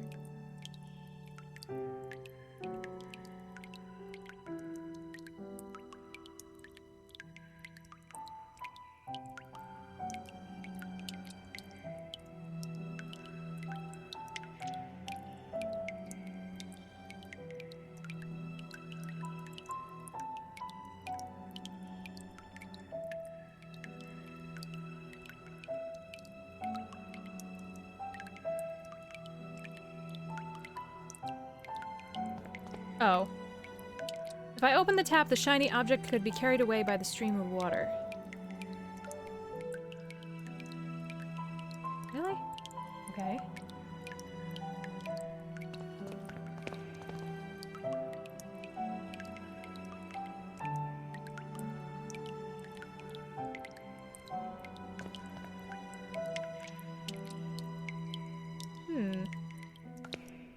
Interesting.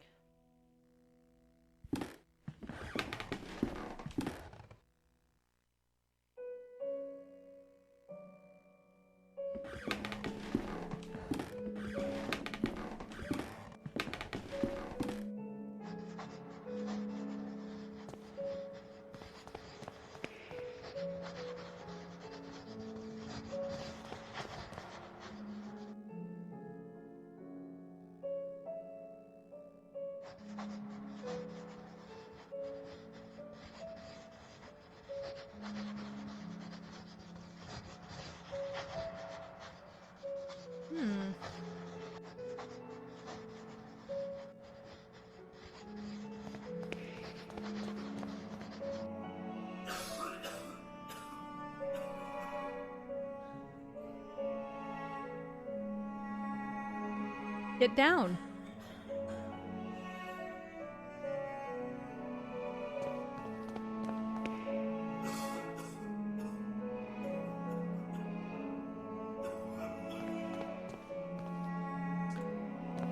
What do you guys think?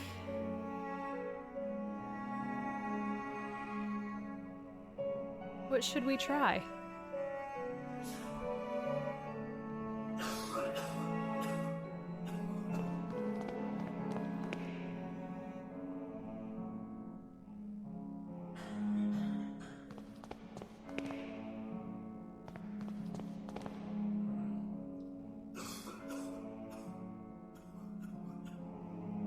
We could do that. We could go back to her.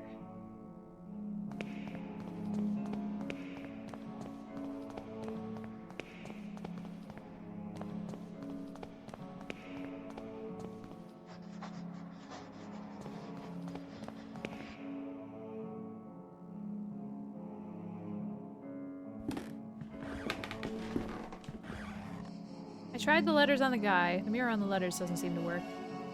I wonder if it matters what order we put things on other things. Okay, that didn't work.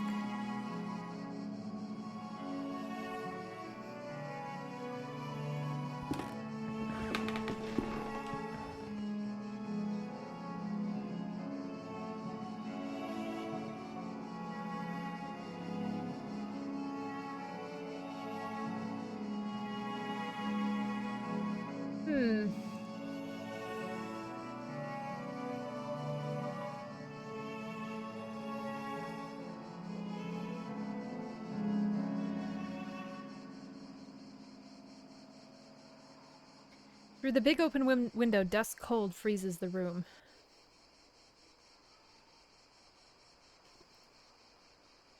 I have. It just says a music box probably belonged to one of the students.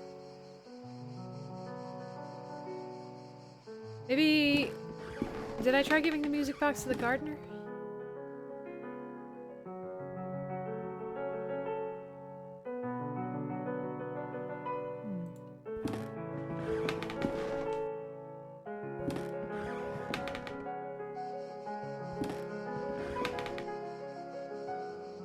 Nope.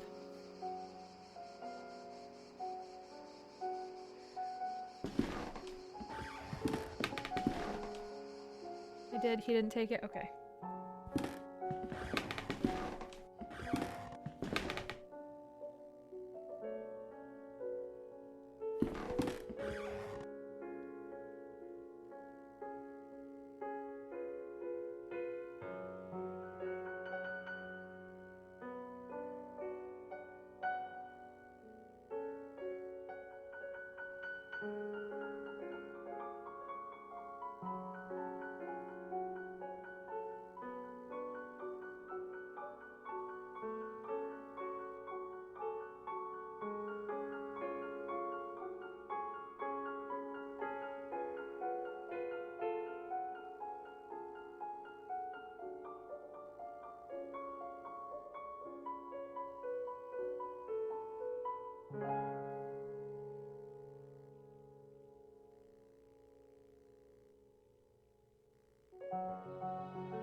I feel like I've tried every combination of things in my hotbar.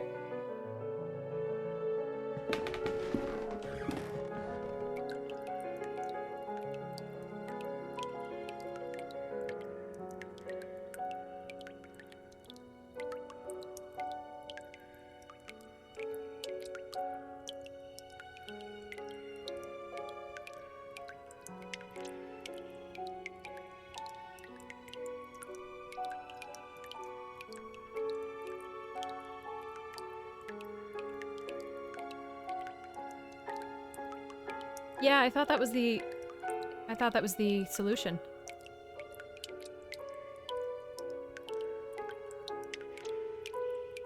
Get down.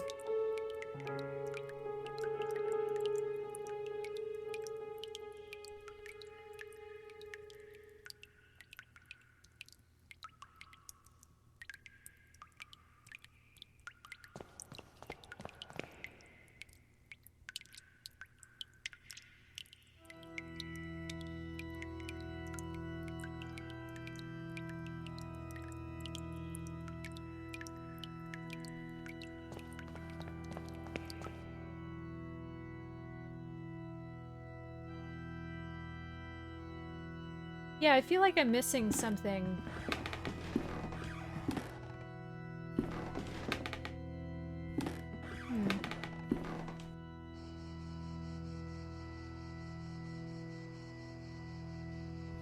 Was there a sewer out on the beach, maybe?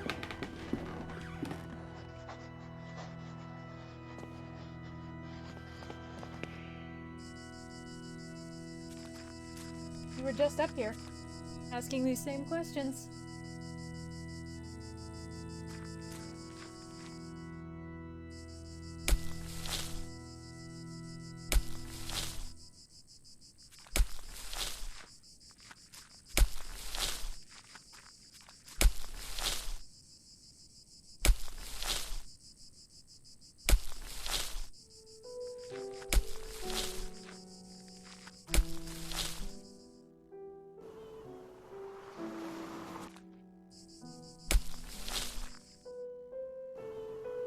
Oh, it is dinner time. Grid, it's dinner time.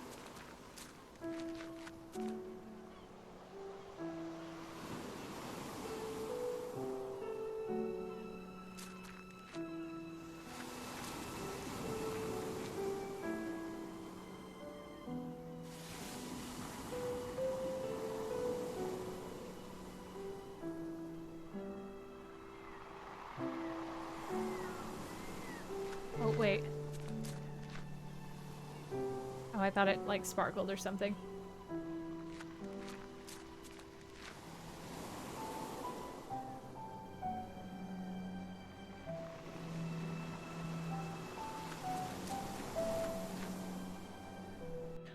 thank you. Thank you, Proto. Didn't realize that. That's a time saver.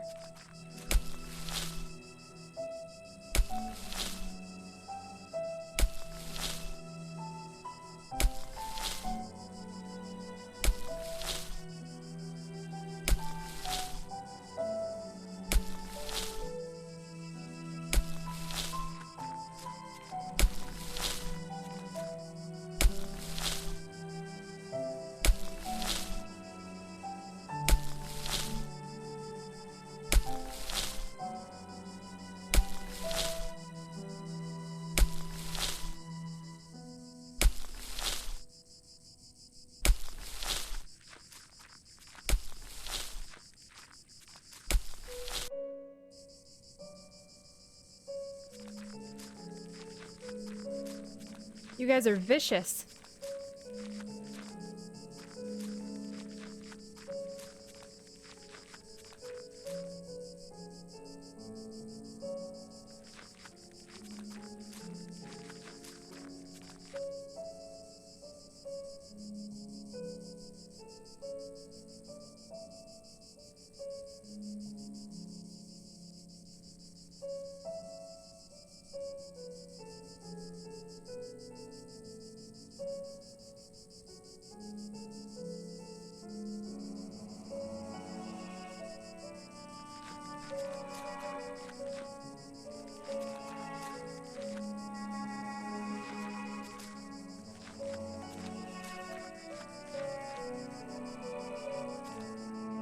I thought I tried to give the guy the letters. I might have been the wrong person. Okay, so I can't beat the gardener to death.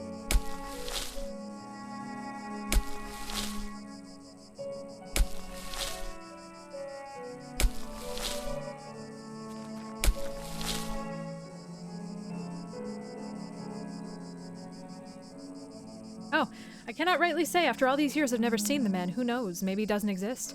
But Mother Elizabeth told me that Monseigneur specifically requested your hiring by letter. I'm flattered my reputation precedes me, but I still cannot tell you anything else about the man. That's interesting and new.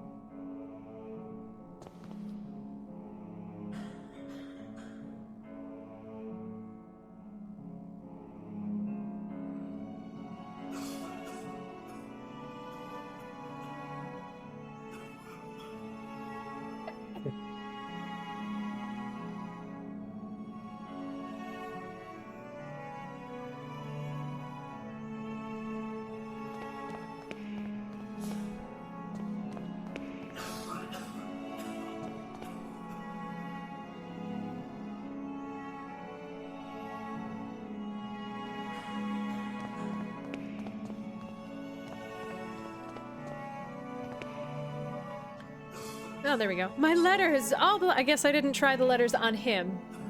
My bad. All the letters I wrote to dear Juliet, you never posted them. But why, Mary? Why would you do such a thing? How could you be so cruel? I had to do it, Matthew. You refused to see how inappropriate a match she is for you. Her only interest is in marrying someone of your status, of our family's status. It was for your sake I did this. I did it to protect you from that woman's treachery. No. You only thought about yourself, of your vanity. I can't bear to look upon you anymore, Mary. Leave me be. From this day forth, you're no sister of mine. You dare banish me? I, who have stayed by your side all through your illness. Very well, Matthew, you will have your way. I will leave you, and then you'll see how very alone you are. Farewell, brother. Thanks be to the Lord that you have come to reveal my sister's cruelty, sir. Please take this coin as a token of my appreciation. It's my lucky coin, though I hope it serves you better than it has myself.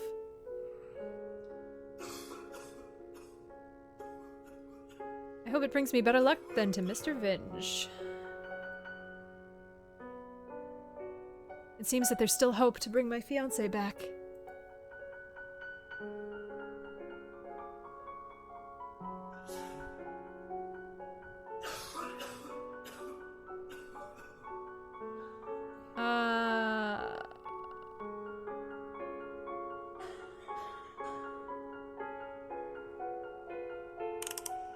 Nice. A music box, probably it belonged to... Oh, still the same.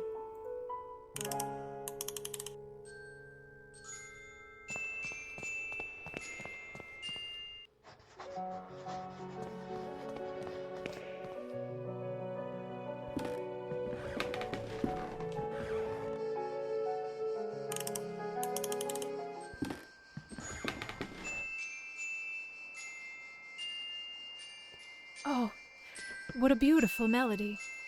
It reminds me of my youth when I was vibrant and full of purpose. I knew my path then. Oh, may God bless you. For you have given me the sign I was looking for. I can't feel that that's going to be good. From this vantage point, I can see the roofs of Aberdeen beyond that copse of trees. Ah, there we go. A lot of dry leaves have accumulated in a hole in this old rusty pipe. They're blocking the water system.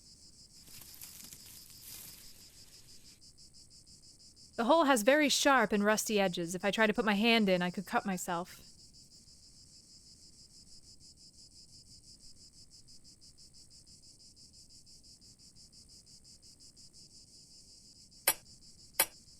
Bonk. I blunted the sharp edges of the pipe. Now I need not fear being cut. There's nothing new. There is nothing now to impede the water stream. The net should catch anything coming down the pipe. Hey, Raven. Leave me alone. I wonder if I can take her stuff now.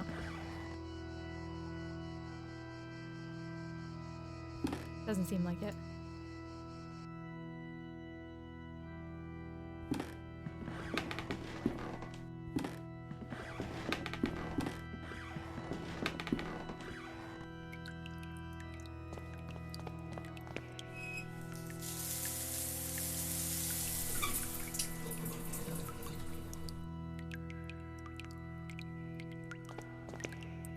It's only a puddle of water.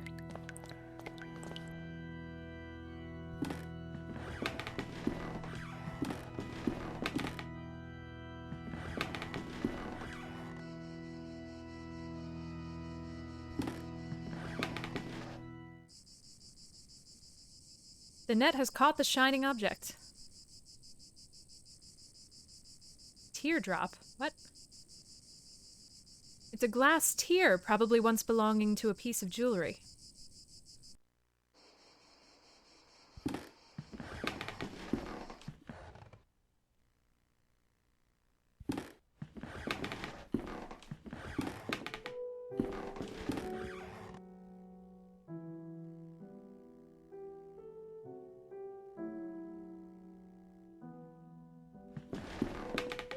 Oh, I hate that feeling. Naps feel so good, and then after they feel so horrible.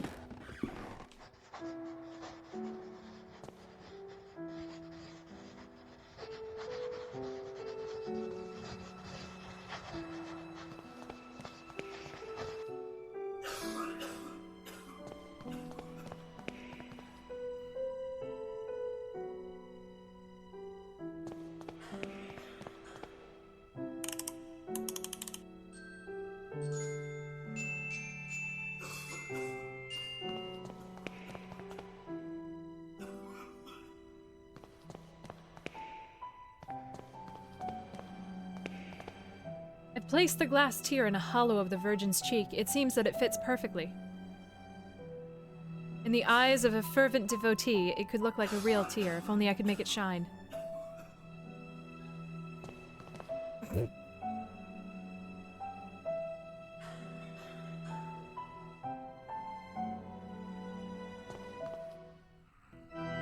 Oh, our mother is crying? Oh, my lord, what does it mean? What have I done? What have we done?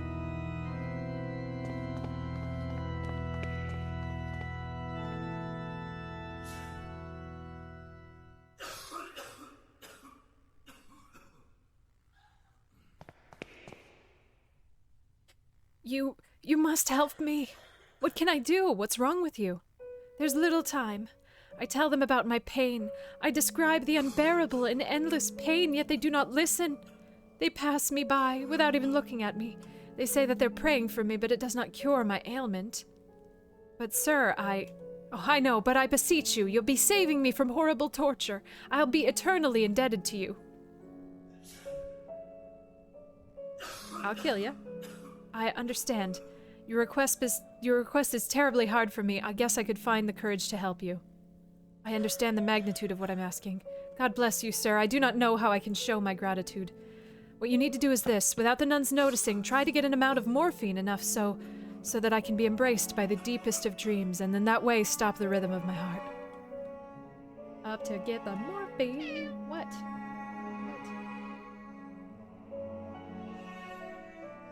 This I'm actually better with. Like, I don't want to say better, but, you know. Grid, can you please do that?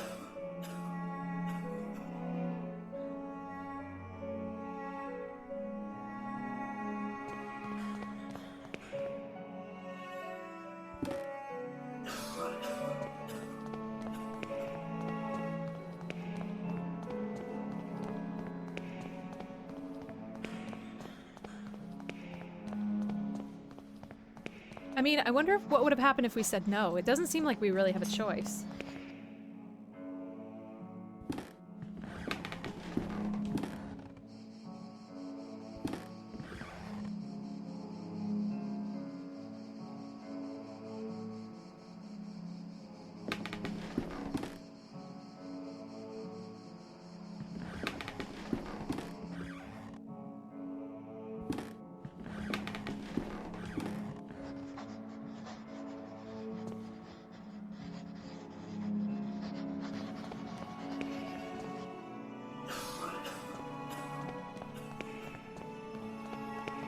Oh, the Mary.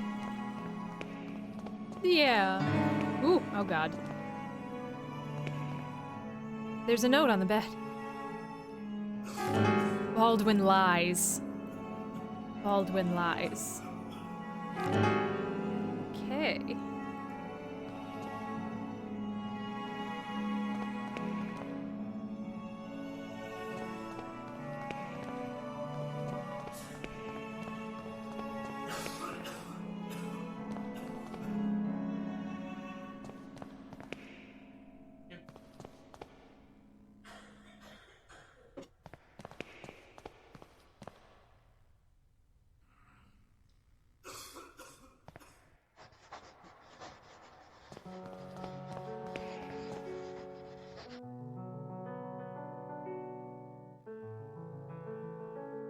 Well, shit, now I don't know.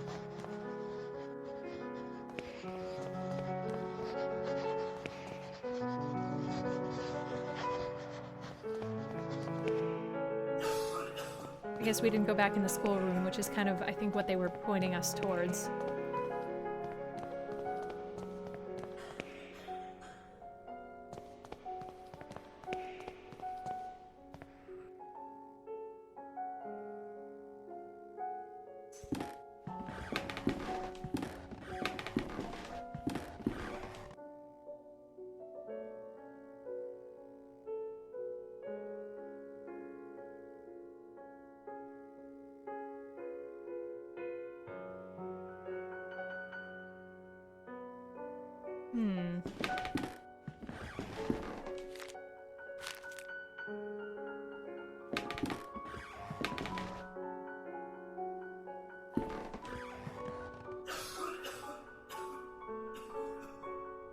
Broke it good? Good job.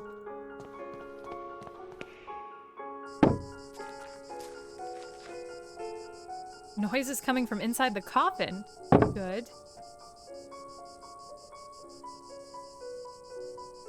The coin is too thick to lever the nails out of the coffin. Okay.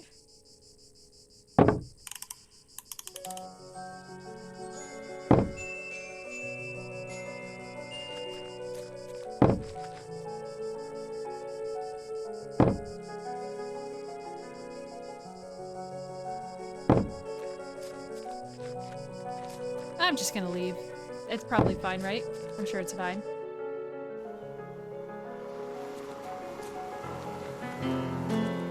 A nun's habit and walking stick. There's no doubt. These no doubt belong to the nun I spoke to by the window. But where did she go? I wonder.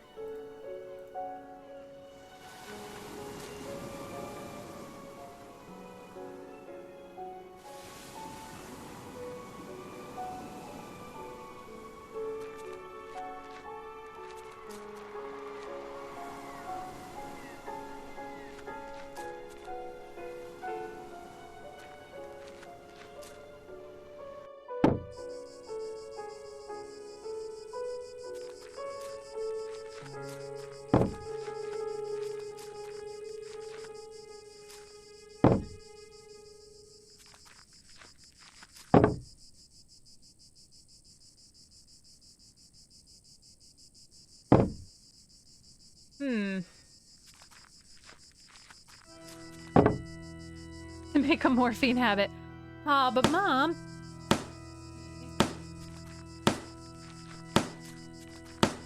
Looks like his toolbox. I wonder if there's something useful in it. I might be able to take a look if I keep him distracted.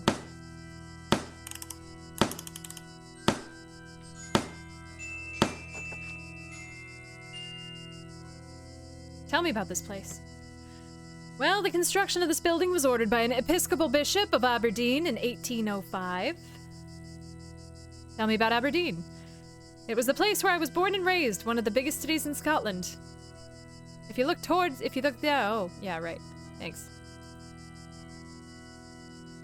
Oh, you seem a bit distracted, Mr. DeVitt. Oh, don't worry about it. Tell me about Mother Elizabeth. She's pretty strict, I can tell you that much, Mr. DeVitt. Do not think she likes me very much either. Oops, sorry. I should have asked about the Monsignor.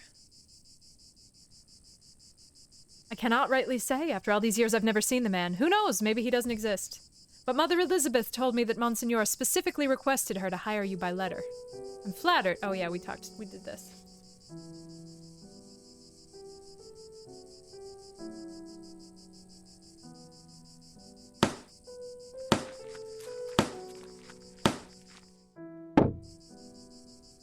Tool, it says.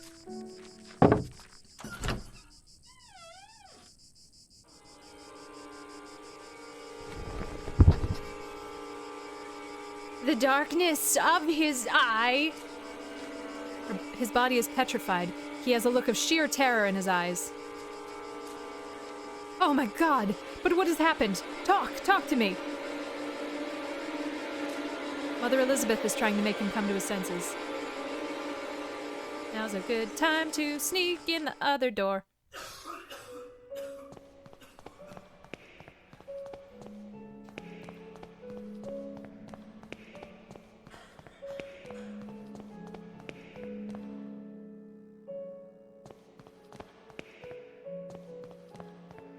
A large, bright, and ornate key.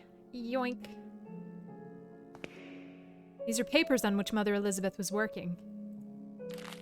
William Nealons, November 13th, 1891. Cause of death. Cachlexia? But what the fuck is that? Scratch marks have been found on in his stomach. Elmer Moore, November 17th, 1891. Cause of death. Pleuresia? A clear expression of terror on the patient's paralyzed face was found at the time of death. Evelyn Benzie, November 20th, 1891. Cause of death. Marasmo. Notes, we found the patient dead, emaciated, and paleness in the body. Theodore Hadding, November 23rd, 1891. Cause of death, typhoid fever. Notes, the patient suffered severe hallucinations minutes before death, screamed and shook until the opiates started to take effect. Lena Ashdown, November 27th, 1891. Cause of death, osteoarticular tuberculosis. Osteoarticular tuberculosis. Notes, during the autopsy we found some strange black marks on his fingers. Claude Harris, December 10th, 1891. Cause of death unknown. Notes, he died while he was sleeping. Nora Dunstan of December 13th, 1891. Cause of death respiratory arrest. Notes, blank. Ellen Blair, December 14th, 1891. Cause of death morphine overdose. Patient committed suicide. The patient did not seem to have depressive symptoms or suicidal tendencies.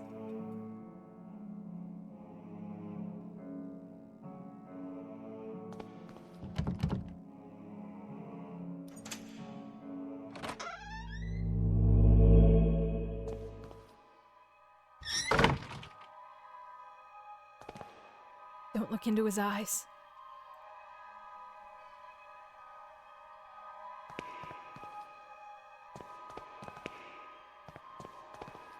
Because the deepest darkness dwells in his eyes.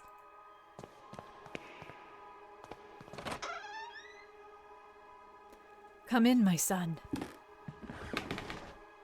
Did you think you could hide these books from me? They're just classic philosophy books, Father. Plato and Aristotle.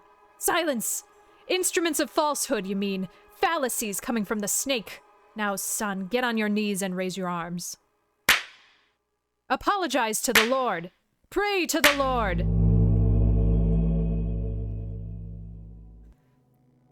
Malum in se, evil in itself. A strange eye-shaped symbol.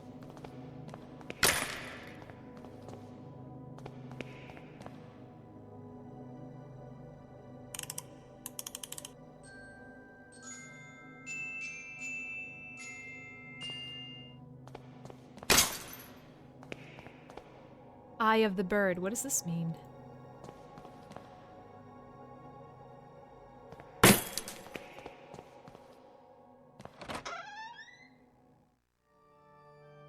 Lord, your eyes burn me. I don't deserve mercy nor forgiveness. Oh, Lord, have mercy on my soul. Who are you sending me? Is death to whom you're handing me over? Has my hourglass already run out of sand? Father Ernest? Ernest. It's been many years since I last heard that name. Since... Oh, I see.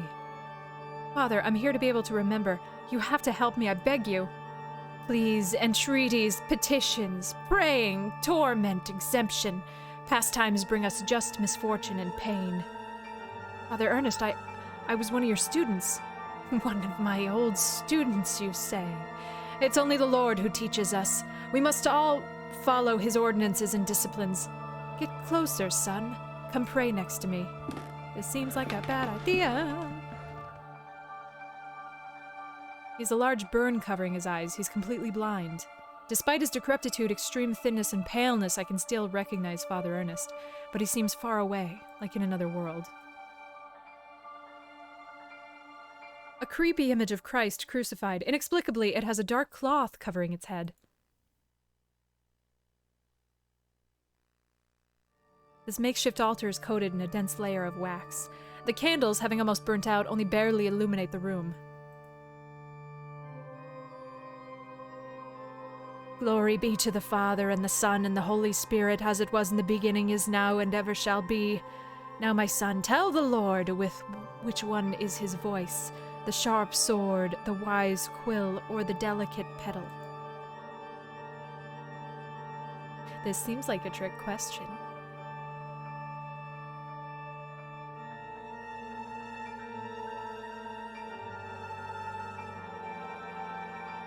The wise quill. No!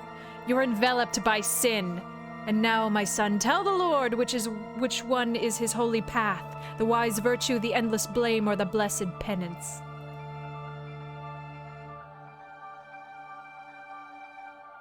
The wise virtue. No! Your soul lives embraced by the darkness. And now, my son, tell the Lord, who are you, the faceless pilgrim, the gate guard, or the lost seaman?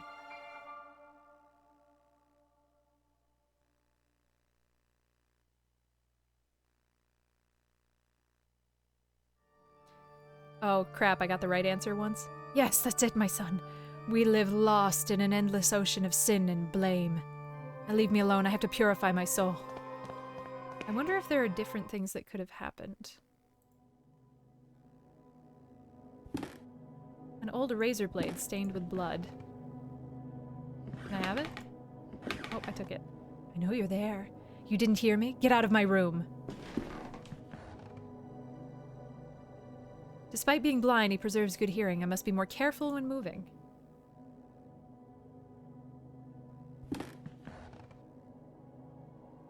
Oh, okay.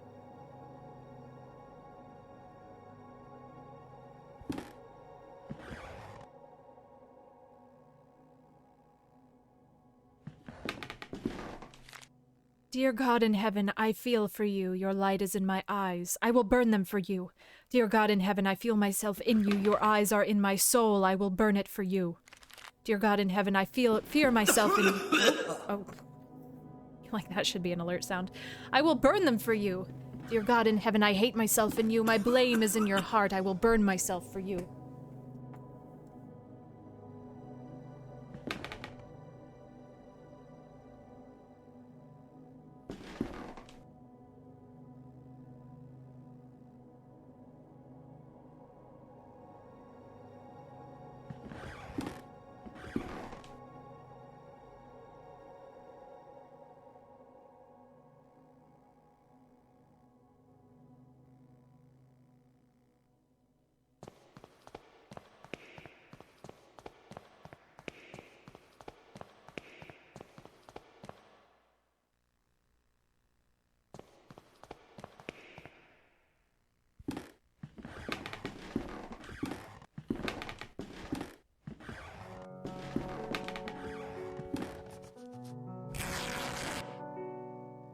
Couldn't have just, like, moved it?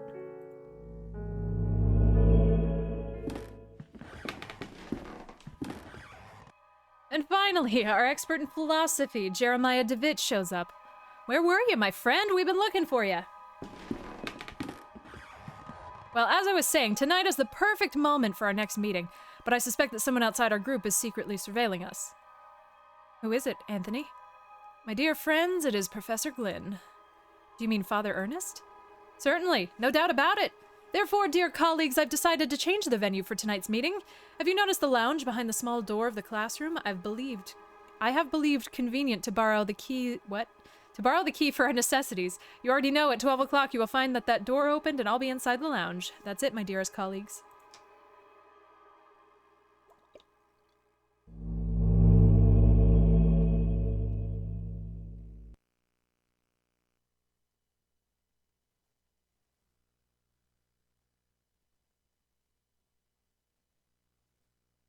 Do not let anyone know. That's what that means.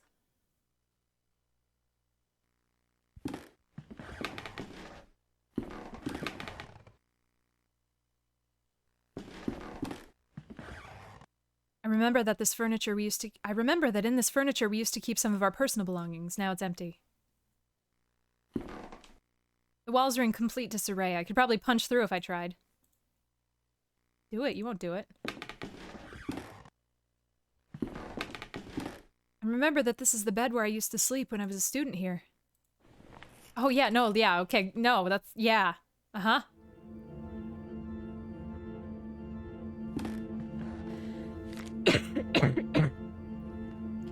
Mr. Rabbit was jumping through the forest in a warm spring afternoon.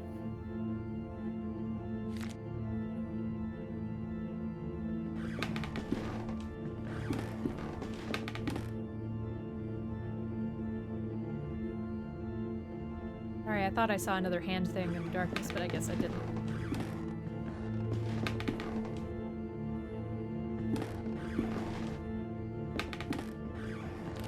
When going through a bush, Mr. Rabbit ran into Mr. Wolf, Mr. Vulture, and Mrs. Snake, who were having a heated argument.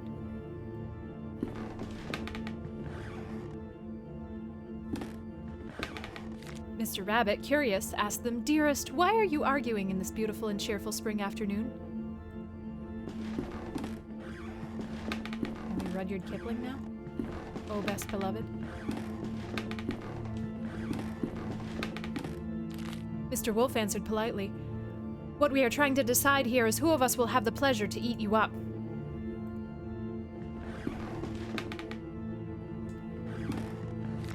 Definitely remind me closer to October, if you remember. Mr. Rabbit, really scared, said, "But I do not want to be eaten. I want to live."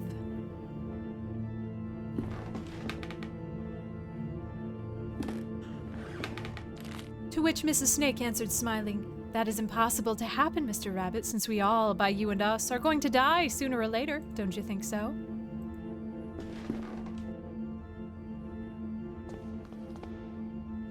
Mr. Vulture added, "Mrs. Snake is right. We should stick to the issue at hand. It's getting late, and as you see, we do not agree. Do you want to help us decide, Mr. Rabbit? Who would you suggest as the one to eat you?"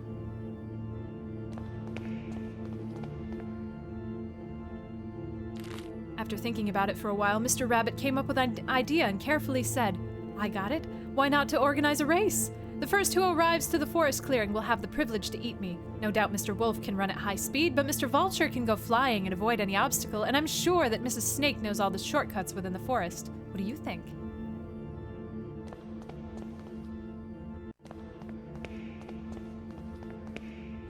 The three predators agreed that it was fair, so they started the race, and they quickly disappeared.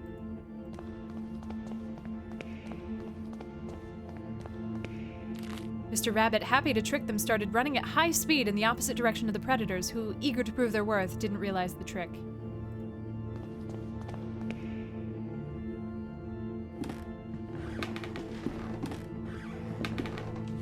Mr. Rabbit was far away from there, and he finally felt safe, happy and proud of his cunning. But suddenly there was a loud bang! The earth shook, frightened birds flew, and everything went dark.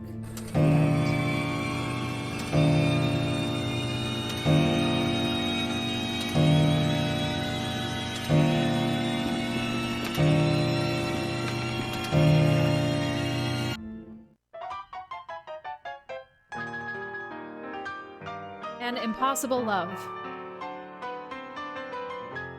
There is something I kept to myself for a long time. And the thing is that I love you. I have always loved you. Since the first time I saw you, since the first time I felt your frozen hands.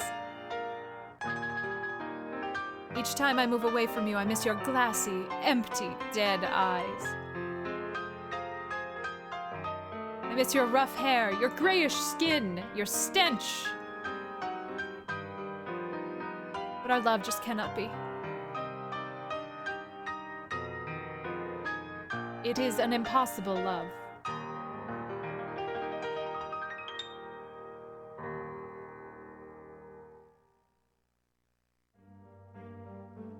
That was a dream. Not again. How long have I been sleeping? What was that all about?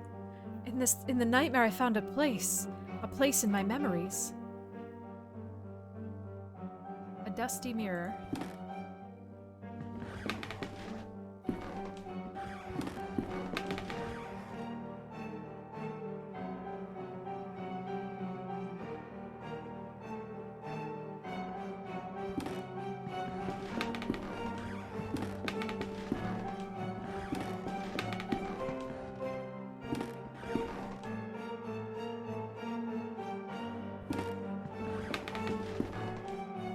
Not sure what more there is to do.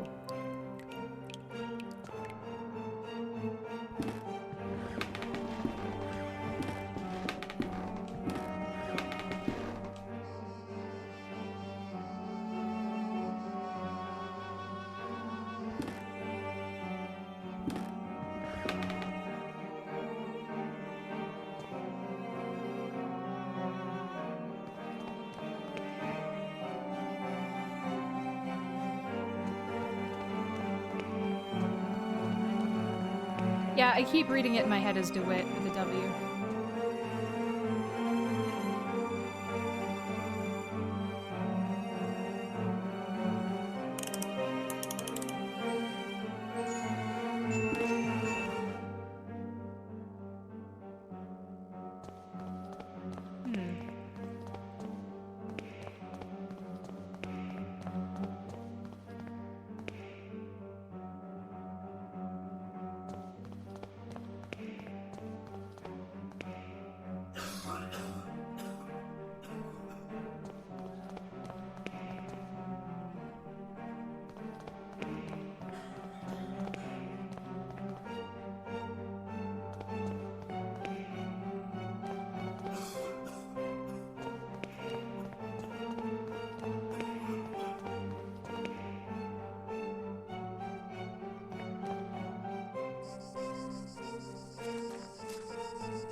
I don't know of anything else that hasn't been done.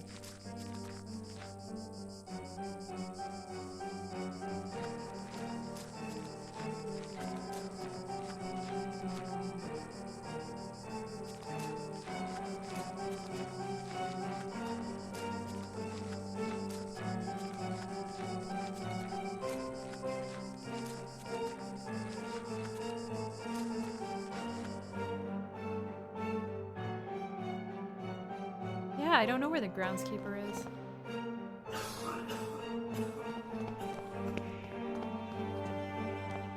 I guess we should have checked the beach. Do this door first.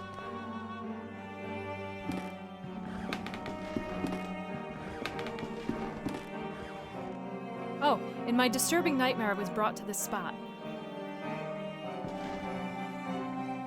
It's the trapdoor I saw in my nightmare. Yeah, that was recognizable. From here sprouts a horrible stench. There's something down there. Did you see? Did you see? It was just there, just in front of me. That thing, it was screaming.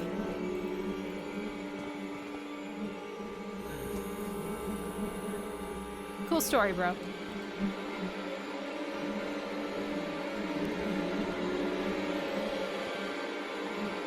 Oh, got an achievement for that, called Merciful. The stretchers used to carry the corpses here. Who's behind all this? He must have been dead at least a week, still bearing an expression of horror.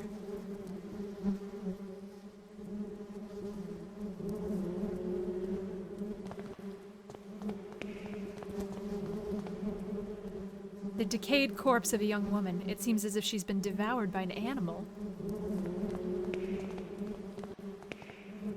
The walls are splattered with dried blood.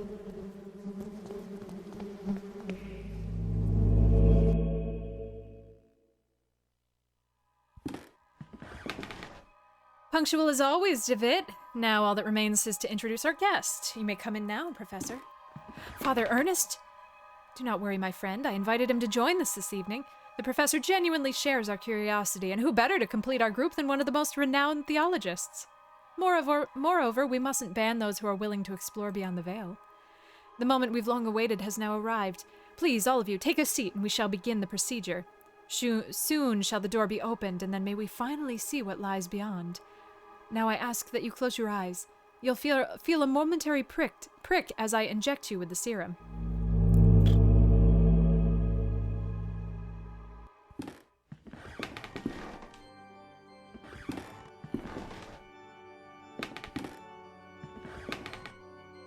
Even after all these years, I've not forgotten your voice. You are the fourth witness. I remember now what happened. What is that we saw? The writing could use an editor. The eye of the bird, Malum in Se. What happened to us? What is it that we witnessed? You must tell me. You must make me understand what my mind cannot fathom. It was our curiosity that damned us. We opened that which should not be opened. In doing so, we shorn the veil that separated our world from his. In seeking vision, we were ourselves seen by the eye of the bird. It remembers us. It looks for us. It calls us from its dark nest, from its abominable lair. All those years I've attempted to return to it, but I have no strength left. These poor, wretched creatures are too fragile. They lack our sight to return. No, not one of them has. Only us, the four witnesses. Who are the other two? Where are they? They disappeared as you did. I haven't heard from any of you, but I was seized by curiosity. It absconded with my faith and deprived me of my sanity. Oh Lord, forgive me, for I have sinned. Nothing remains. All that's left is surrender. Surrender to him. Gravely have we sinned, and now our only absolution is to burn in the flames. Oh boy.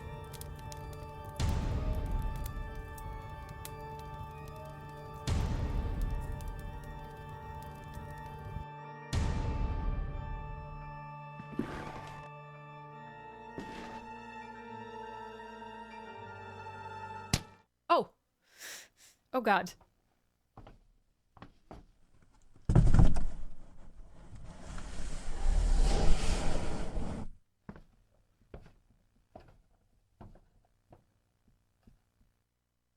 Do we get a new protagonist now?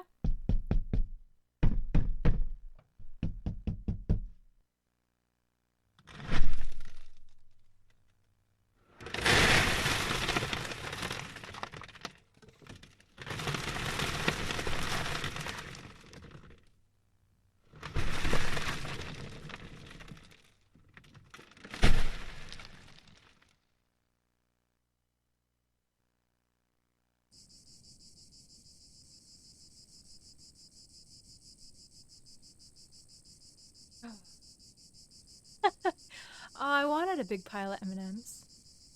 How does the adventure continue?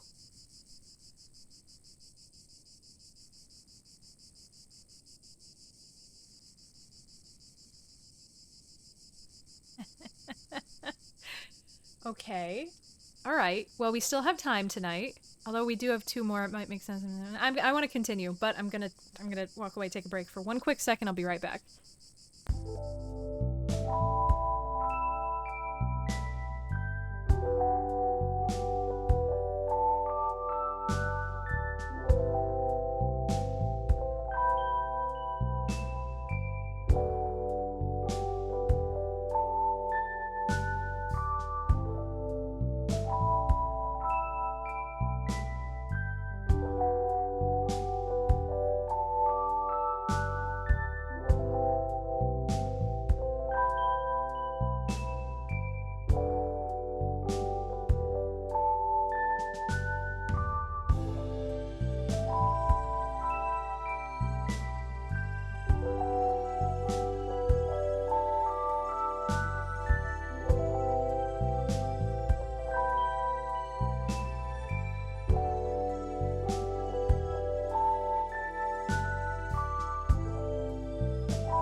Okay, alright.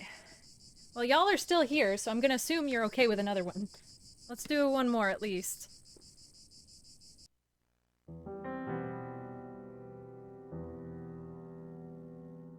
I need my other glasses. I don't want to get up. After the death of his old friend Anthony, DeWitt decides to travel back to the school they both attended on the outskirts of Aberdeen.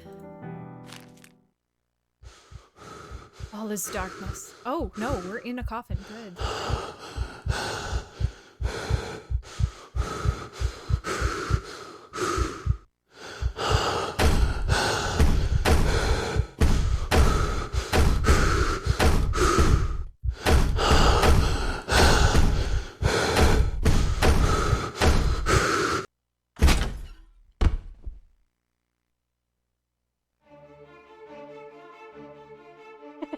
Yeah, definitely a situation. We were just stuck in a coffin. It's no big deal. We're definitely about halfway through, so if you're ever interested in playing The Last Door, I would definitely recommend bouncing. But if you're interested in horror, stick around because this is great. But it is definitely horror. The intro had us hang ourselves, so be warned.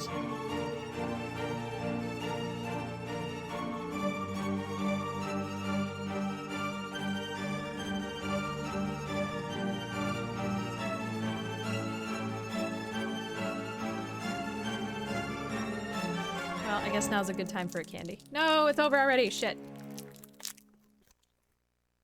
I need blood sugar. Oh, shit. Okay. That's good.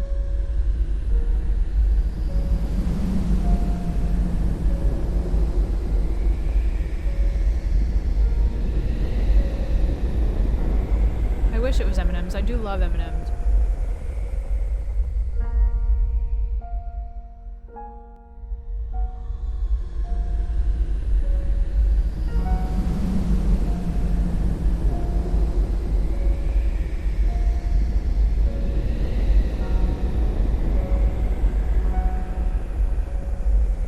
Jeremiah, we must talk. With your mother deceased, arrangements have to be made regarding your upbringing. A man of my position and responsibility can't take the time to look after a young boy. First thing in the morning, you will depart for Scotland. I'm sending you to study at the St. Gall boarding school in Aberdeen. You need not bother to write, as I will not have time to read your letters. Do love me some daddy issues.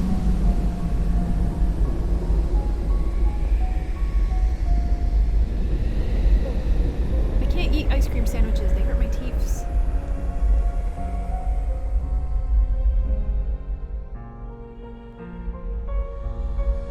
Still no letters for you, David. Please, do not persist any further.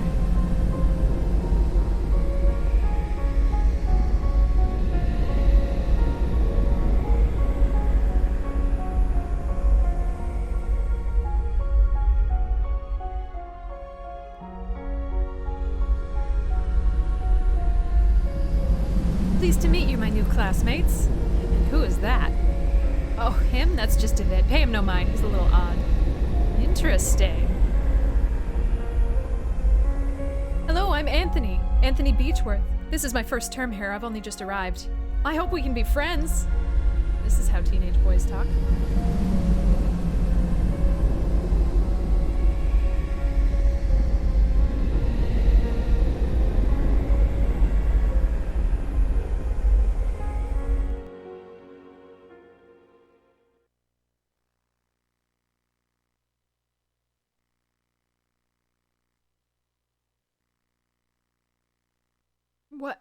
What's happening?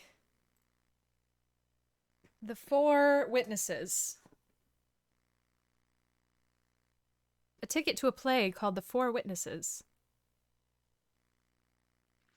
A shiver runs down my spine when I look at what could have been my eternal deathbed.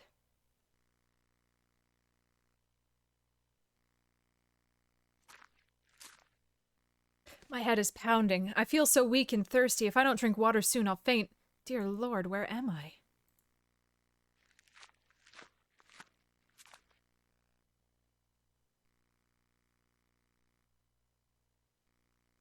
The light coming from outside is dazzling.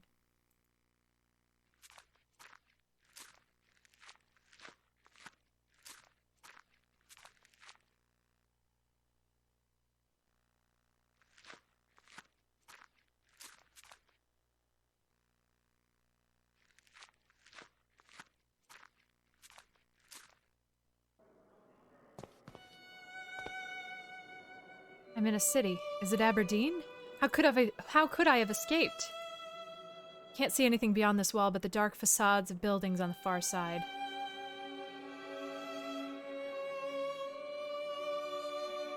Hey, Dark Shadow. What's good?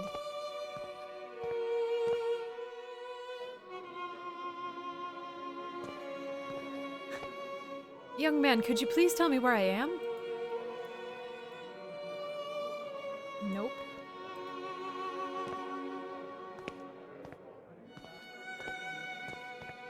Please, sir, could you give me some water? This ain't a charity, Top. I only sell to paying customers, so cough up and get out. Yeah, I'm not gonna try to do accents again, I'm sorry.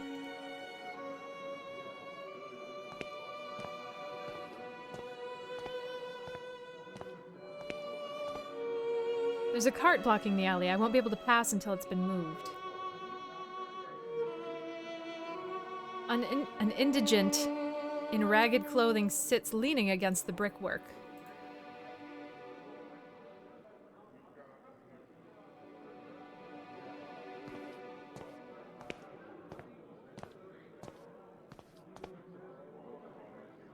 A young man sleeps under a filthy blanket. Stained and threadbare sheets struggle to dry in the muggy air. A young woman suffers difficulty breathing.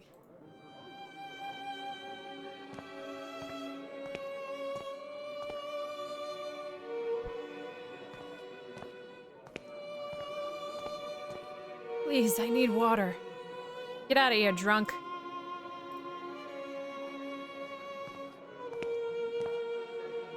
There's a man staring at me from amidst the crowd. Something at his countenance seems strange to me. Please, ma'am, could you tell me where I am? You don't know where you're at? Why, this is the old Nickel Street Rookery, a darker, more decrepit place like never there was. But that's in London. How could I have arrived in this slum?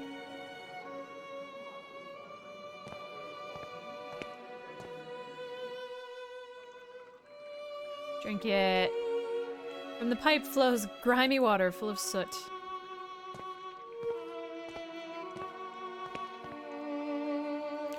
The water's foul odor is repulsive, but I'm overcome with thirst.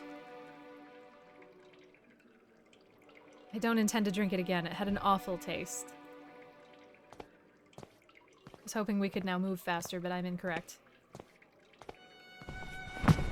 Oh, okay.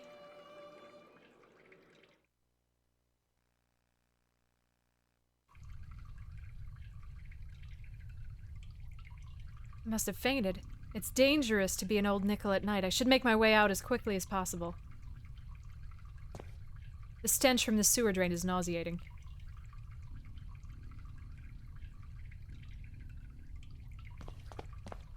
You have died of yeah, right?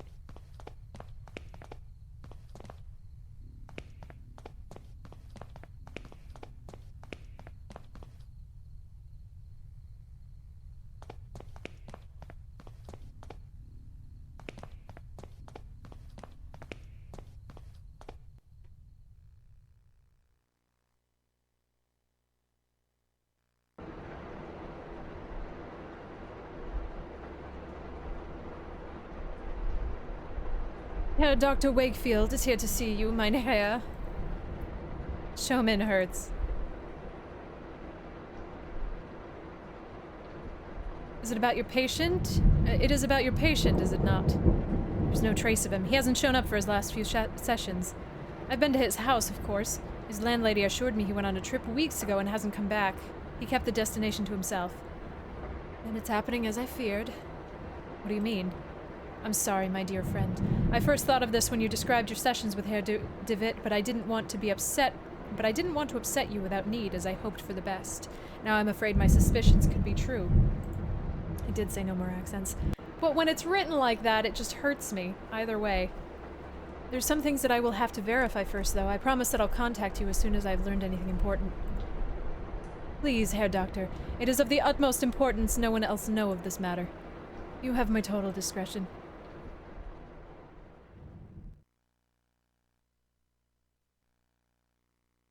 I haven't done this much reading in a long time.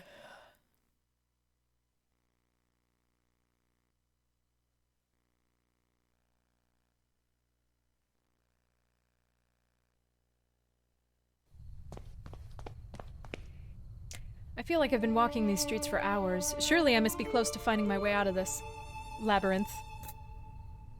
Okay.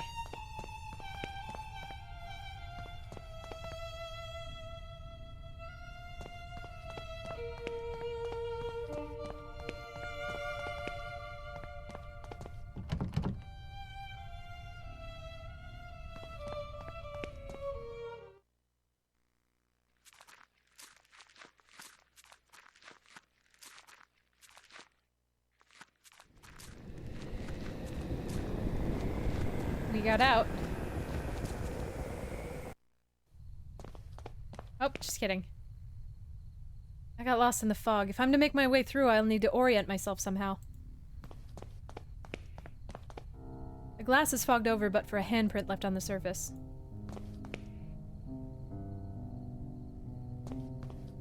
You may keep my miserable kingdom, you may keep my spike-encrusted jewels, stay there as you will, and stare into my eyes. I'm a shadow's shadow and will not disappoint.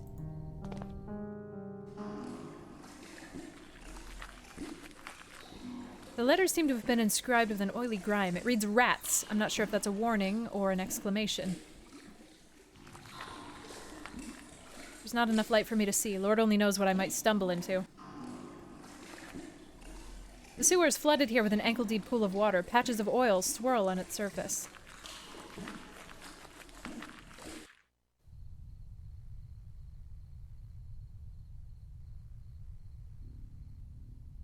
Hey, Red Cat. It's just rubbish, rotten scraps of food and discarded papers. I see factories on the horizon. They look abandoned.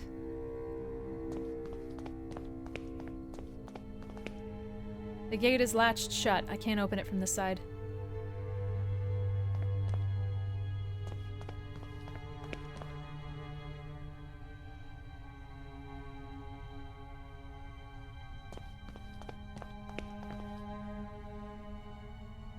A street lamp tries to put some light into the gloom.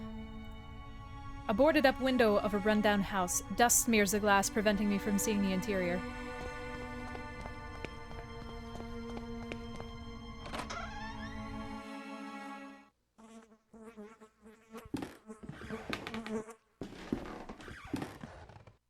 Cuts of rancid meat lie discarded on the butcher's block.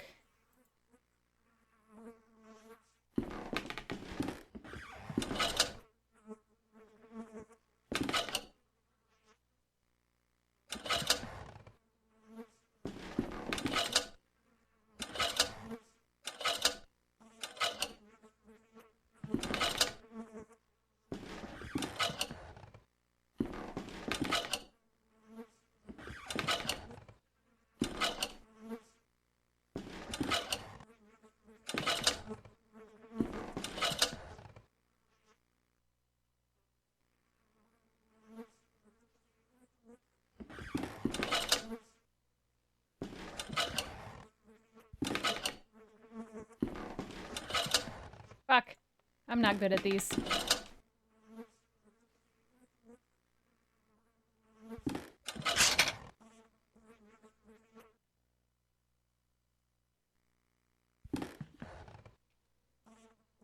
The remains of a horse hang by a hook affixed to a wall. Its blood drains, seeping into the floorboards.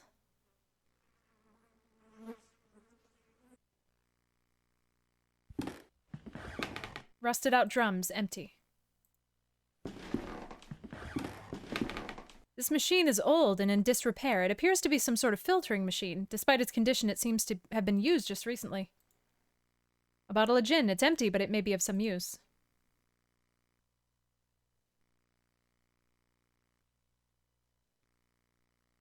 It's a glass essencer. Essenciere?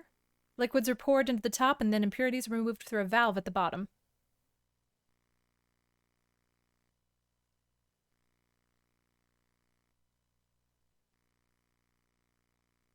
Okay, so I guess we'll probably have to come back with a liquid.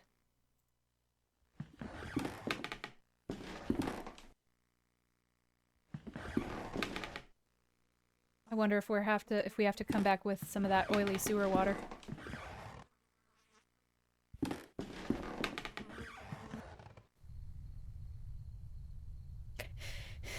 Well, I solved it on accident. I didn't do it because I was trying. I'm great at button mashing.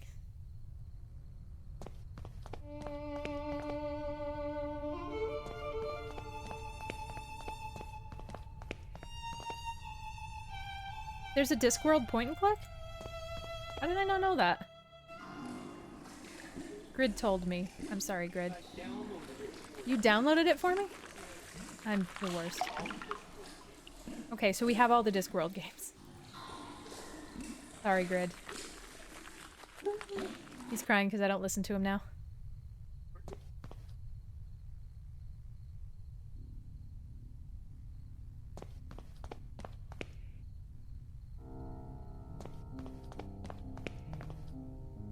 Take care, Entropy. Thanks so much for hanging out. Good luck.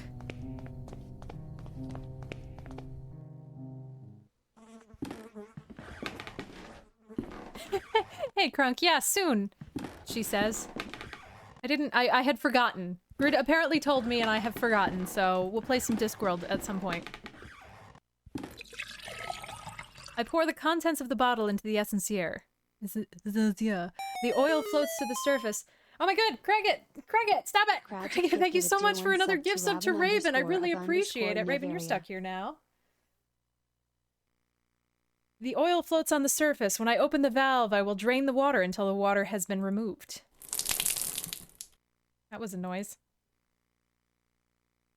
Only the oil now remains. Okay, so probably guess I have to come back with a lamp? I do that too, Crunk! I just packed all my Discworld novels. Except for Feet of Clay, which is the one I was reading when I started packing all the books.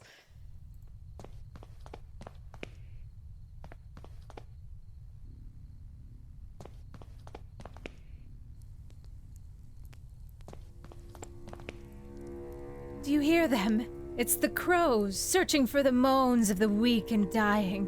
They're calling to each other. They must have found something. Can you help me? The streets are so confusing to navigate, I'm afraid I've lost my way. Can you direct me out? Yes, lost one, I can give you direction. I have been gifted with the second sight. I can peer deep into your past and unwind the tapestry of your fate. Would you like me to close my eyes so that yours may be opened? Oh my goodness, Preggett, thank you again for another gift sub. Gremlin the Bold, welcome to the Ministry of Silly Walkthroughs. I really appreciate it. Ugh. What horror!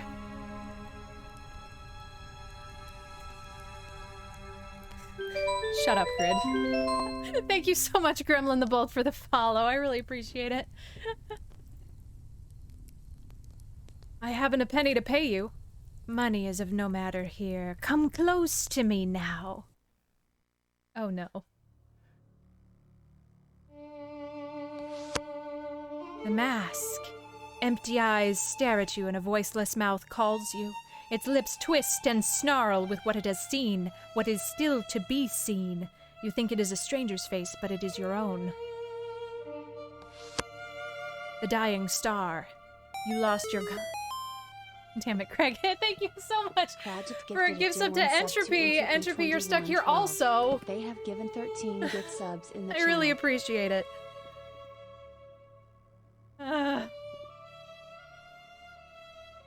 You follow the stream, but do not know where it goes. You think you may have escaped, but actually you're getting closer and closer. The puppet.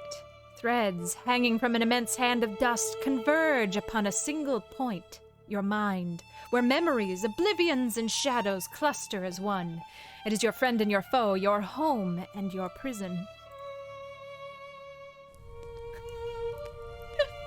Sub-wall. I appreciate the sub-wall. I don't understand. What does it all mean? I can't unpick these ones. The thread you have woven in destiny are too tight, child. But you will. Oh yes, you will. It's not for me to say, but for you to discover. Remember that in the fog we see only what is closest to us. The bird remains in the distance. If you wish to leave, you must follow the path of the bird. No more direction I can give. Please tell me how to get out. Get out? There's no way to exit the fog. We only can wander around and get lost in it. In the fog, all the stars die. Okay. You will need a map to guide... You'll need a map to guide your steps. Goodbye.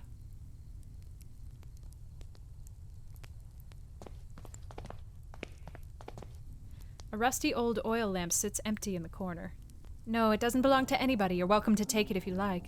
Though I'm not sure what good it'll do you without any oil, though. Oh, Biddy, we have oil.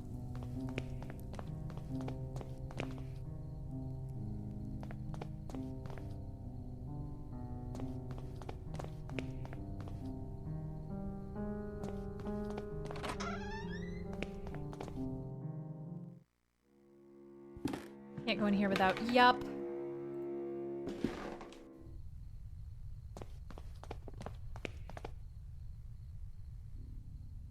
Where was the butcher?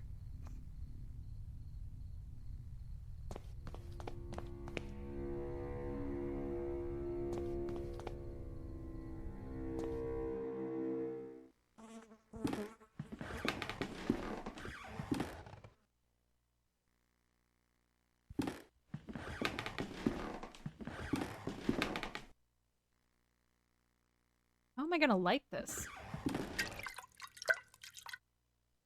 I fill the lamp with oil. I hope it'll be enough to last the night.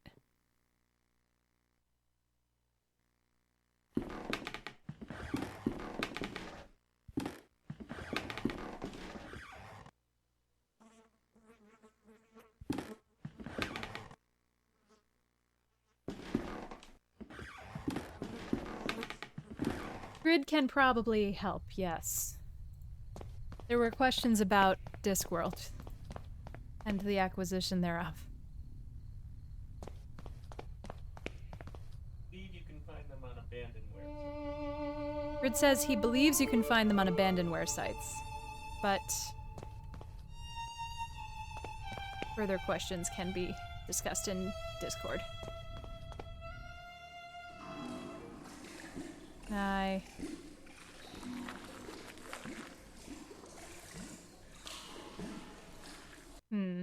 Guess I don't know how to light this.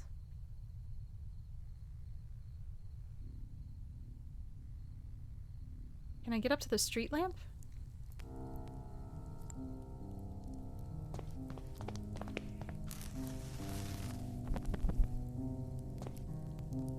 Nice.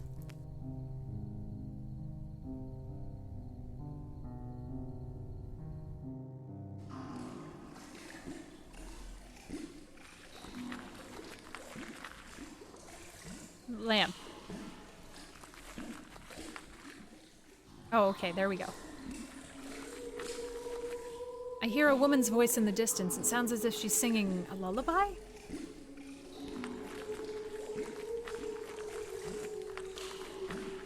Do not fall asleep.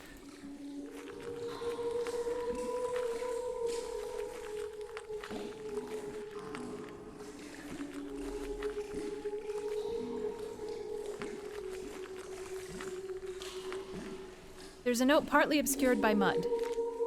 I mustn't fall asleep. I hear them crawling. I hear them gnawing. Rats. Too many of them. They know I'm here. I mustn't fall asleep. They stalk me, coming closer and closer. I can see their blood-red eyes glimmering in the darkness. I mustn't fall asleep. A pile of ragged clothes caked with mud and full of holes.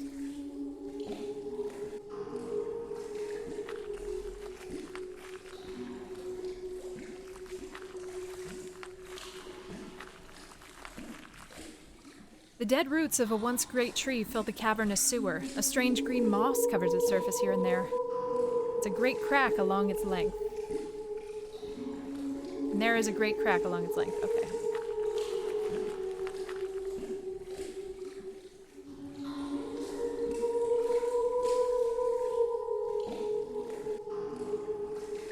Can I not go inside?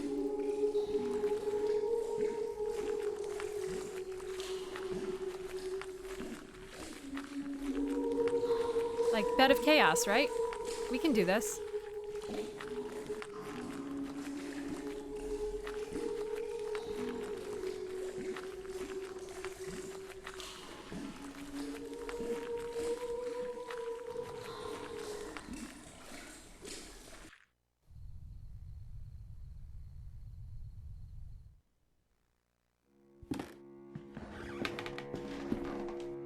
An old, worn-out coat hangs on the rack. In one of its pockets is a pair of gloves.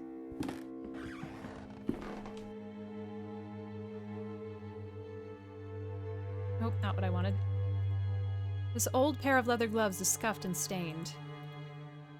A picture has collapsed from the wall.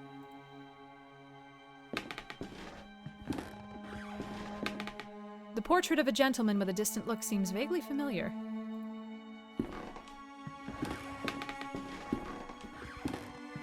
An old bottle of Saint Emilion Grand Cru is covered with dust.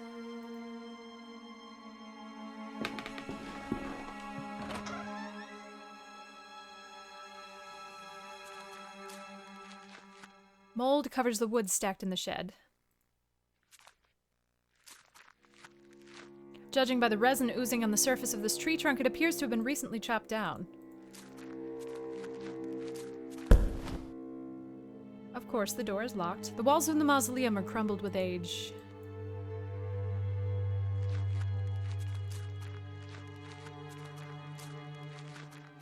I think I see something on the other side of that window, but from here I can't distinguish what it is.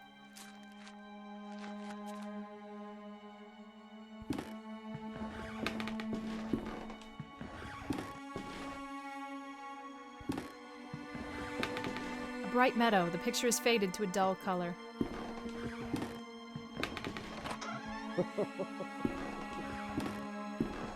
The sitter is a strikingly beautiful young woman. Her features are sharp and aristocratic. Now my eyes focus in the gloom. I can see that the person sitting on the bed is an elderly woman. She's just dressed up as a young girl for some reason. She appears not to hear me or see me from here. I'll need to get closer if I am to explain myself. My reflection stares back at me through the grime. Hey, Sarah. An old wardrobe. The wardrobe is locked. There's something amongst the embers. A spherical piece of metal, a doorknob?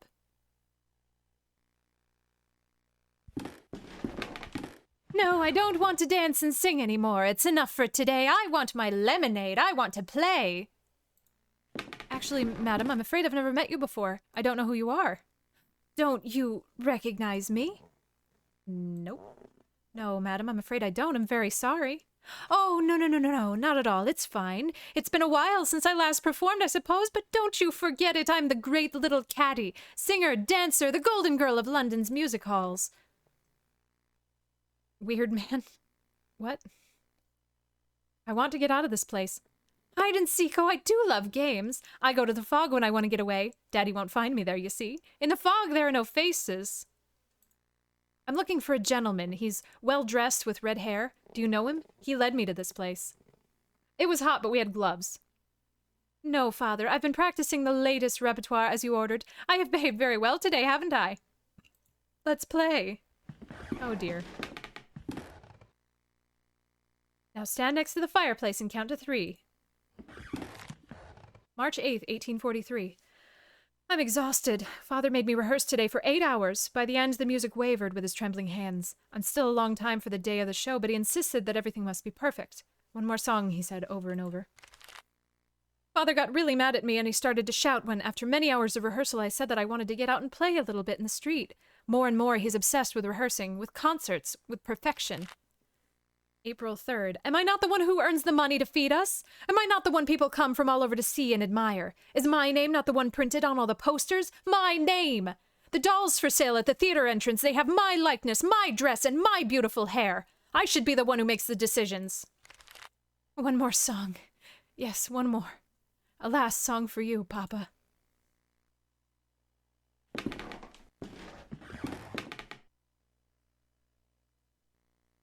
One, 2, 3. What's the time, Mr. Wolf? What?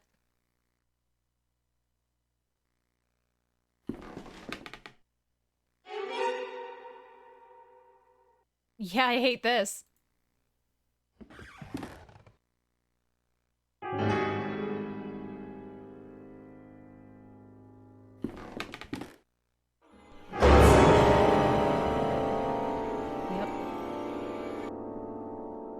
What the blazes just happened? My head, it's pounding, and where did she go?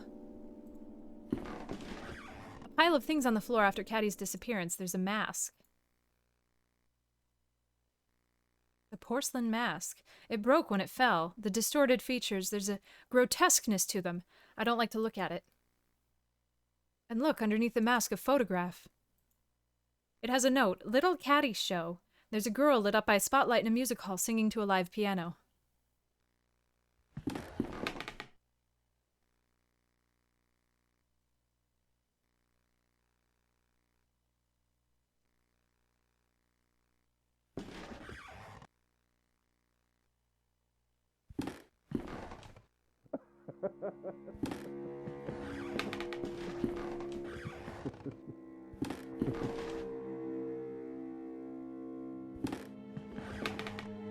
It looks like the lyrics to a song entitled The Last Song for You. The verses are scrawled so poorly as to make them illegible.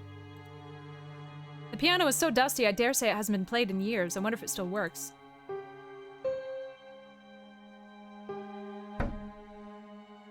Something is preventing one of the keys from depressing. There was a key hidden under the key.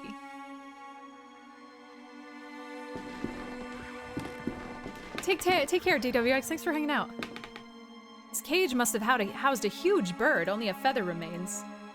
Can't reach the feather from here.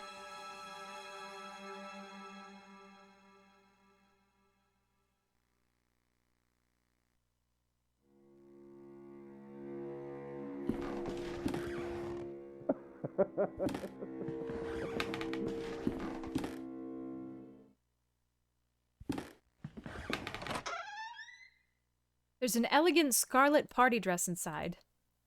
Great. There's nothing else in the wardrobe. Oh yeah, this is pretty creepy, Sarah.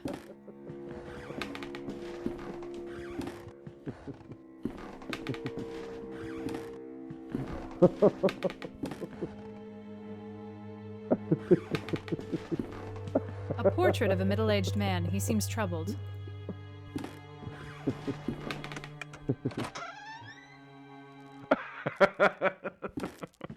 Wooden planks are blocking the window. I can only see part of the outdoors. A big wall mirror. It's so covered in dust that I can't recognize my face, though. The laughter's coming from behind the curtains. I can faintly see the outline of a figure on the other side.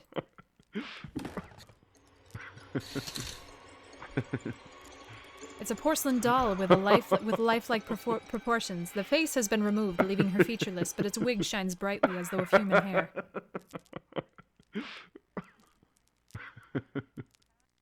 The record is scratched. It's repeating on loop.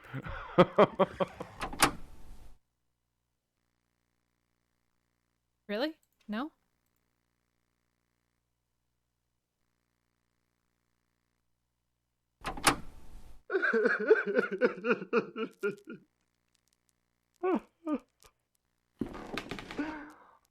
Oh, the wig. Okay. With the hair removed, the doll is even more unsettling.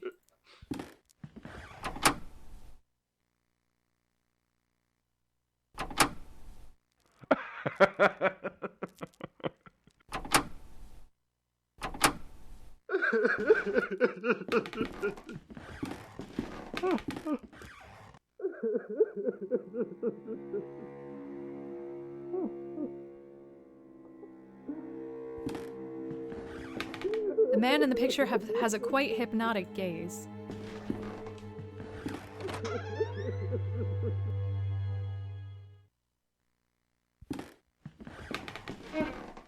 No, no, no! Did I not pray enough? Have I not written faithfully every last note you screwed into me? Middle C up to A, measure, G up to C, tied, F, second violin, bar 2, middle C up to A, double note, E, G, C. No! This was supposed to be our masterpiece. Viola C up an octave and then to G. What? What? Who do you think you are? Are you blind, man? Can't you see that I'm creating the angel's voice? The work! C to A, an octave higher. A fragile voice flutters around the strophe? Sure. No, no, no, no, no, no. Hands swallow you, laugh at you, I lost it again. Are you all right, sir? My inspiration, too, is lost. Quite lost. In the fog, the notes moan, just her. Who was she?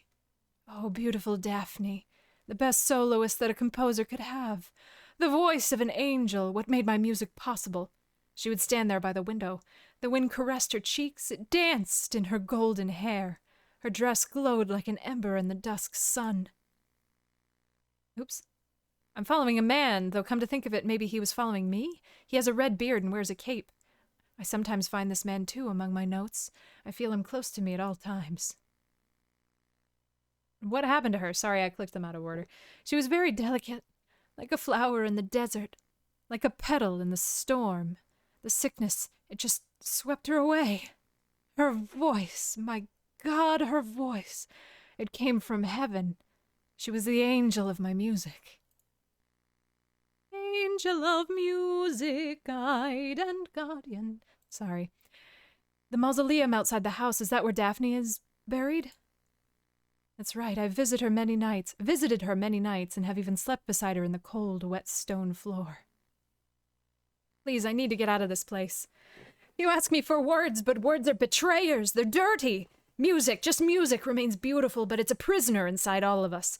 We must set it free. I can't help you now, not until my work is finished. My work is the important thing. She is my only inspiration. I must go. Let music and singing surround you, my man. A tailor's mannequin. Why is it beside the window? Boop.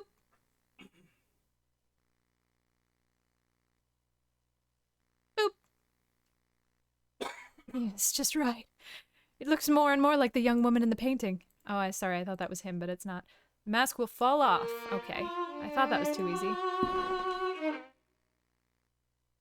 I have been doing too much yelling to do anything in Christine's register, even if I could hope to do so, which I can't.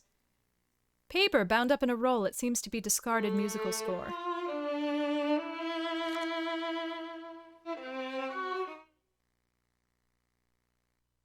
A painting of a beautiful young lady with peaceful expression. She looks like one of Raphael's angels. The wallpaper is torn.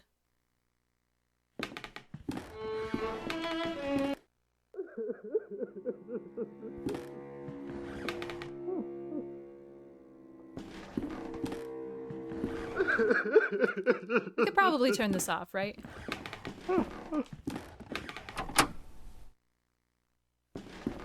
Actually, I wonder if that has changed something. Oh, wooden planks are blocking the window. I wonder if that's changed something.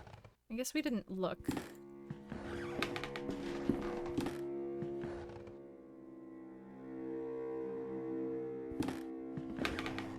If I blow through the paper roll, maybe I could manage to make the feather fly. Sure. I got it. It's a big black feather with some gray spots in the base.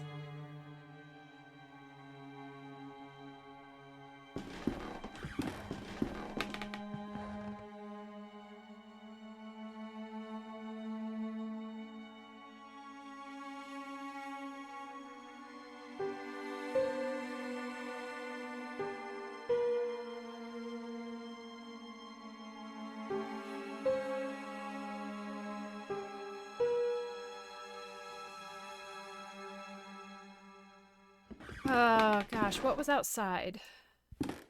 Can't get into the mausoleum. Did we need anything small to do anything?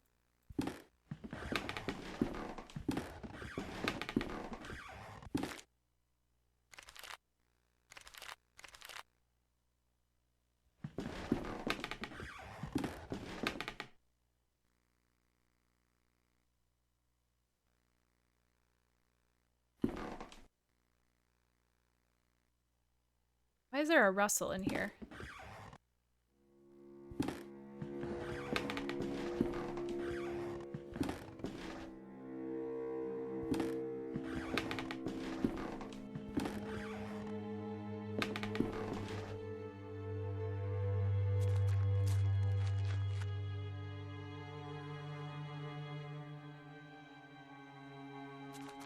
Ah, resin. The resin is a thick and sticky liquid. I can't just pick it up with my hands. I managed to coat the feather with the resin. I've stuck the pieces together with the resin. The face, it reminds me of a girl from one of the paintings. Brava, brava, bravissima. There, we got a little bit of it. Only the phantoms part, though.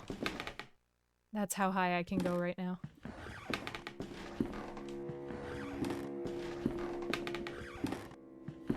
Walk faster, my dude.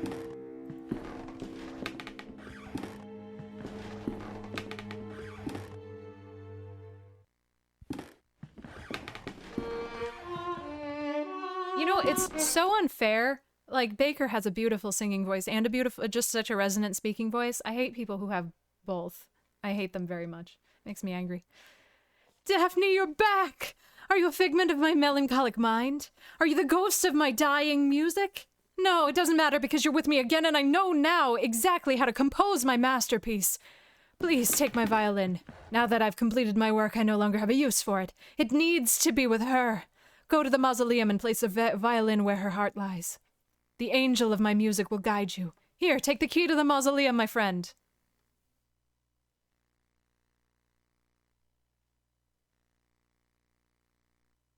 Look for the Simurgh.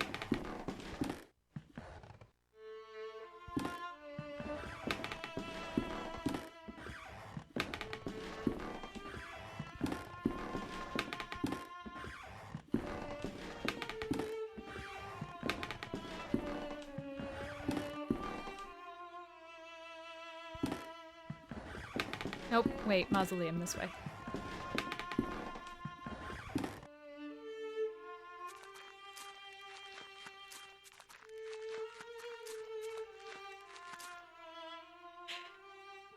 It does feel very Dark Souls.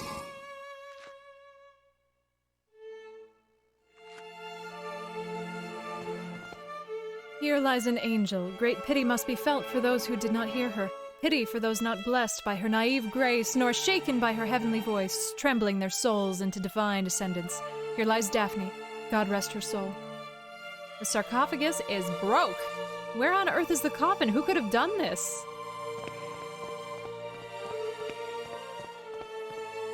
A trail of soil leads from their sarcophagus to this hole. Was the coffin transported through here?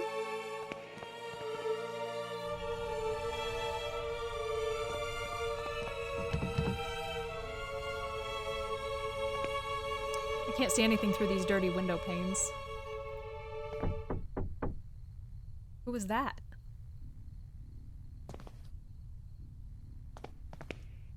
Maybe I can see something if I look through the keyhole?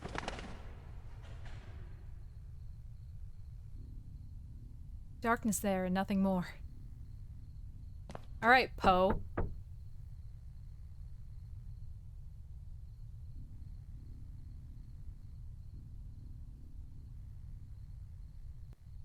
Bookshop, the great god Pan.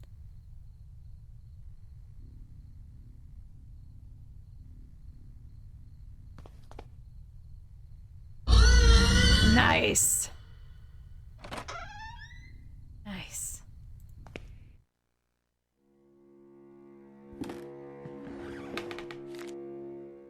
With the help of River, the naiad Daphne hid from sun in the shadowy mists. She changed her skin for strong bark, so her heart was forever concealed, her dance frozen in the rustle of 1,000 leaves. Books with unpronounceable names in dead languages. A lot of dusty books. Anatomy, history, science. Myths and legends this time. Norse tales, Greek, ancient Sumerian, others I don't recognize. Some of these scripts I've never seen.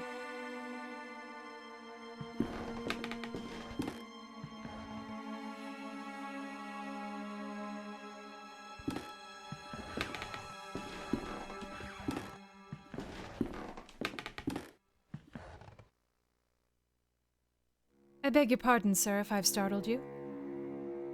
What are you doing here, sitting in the dark? Why, I'm reading these marvelous books. In the dark? But how can you see the words without any light? That's the only way to see them, really. That is, if you want to see the words on the other side of the page, the words from the shadows. Shadows always hide from the light, you know, so they can only be read in darkness. Are you the owner of the bookshop? Oh, goodness, no.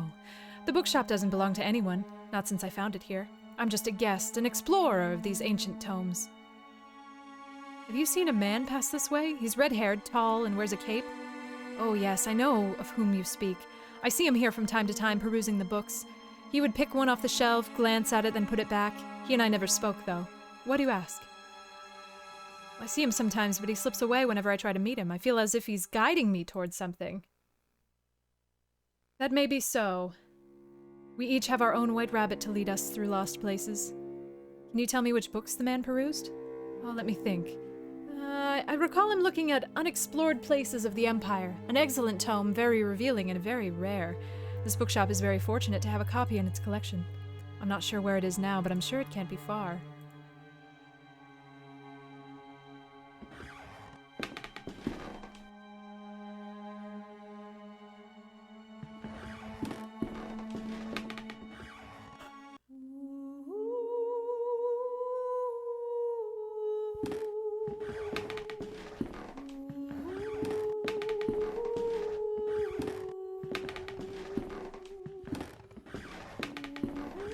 A book lies on the floor. Its spine reads Unexplored Places of the Empire. A page has been marked.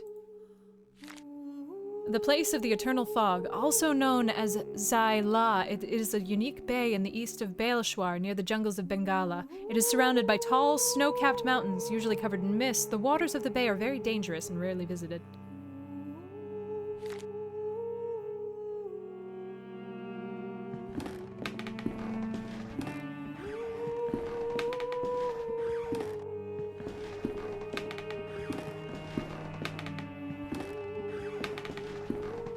It's a massive dead tree. How could it have formed here inside this building without sunlight? The remains of a coffin. It looks like it was burst from the inside.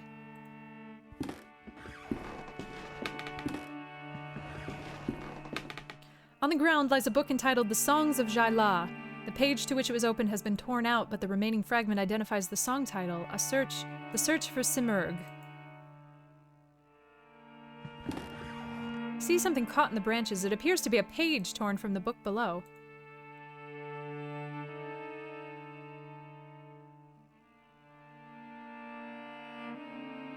The window is shrouded with a thick layer of dust. Not even a glimmer of light shines through.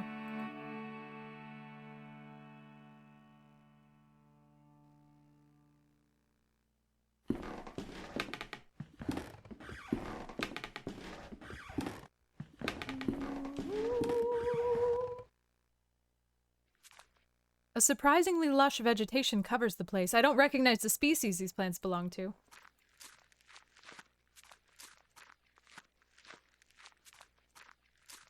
A cracked wall, a long green vine has grown through it.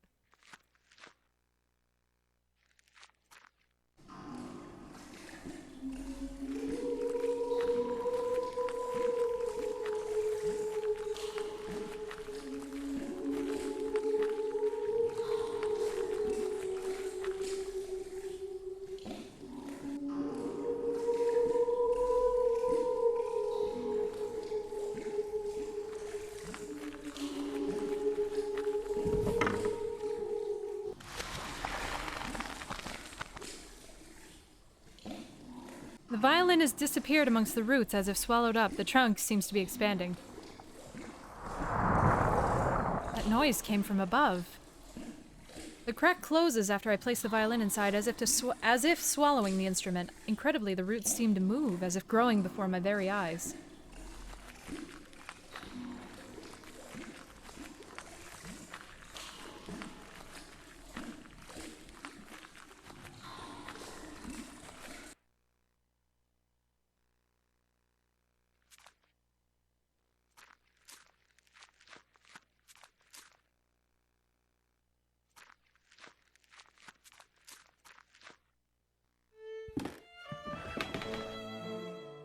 The tree has grown. Some of the branches have crashed through the window and onto the street.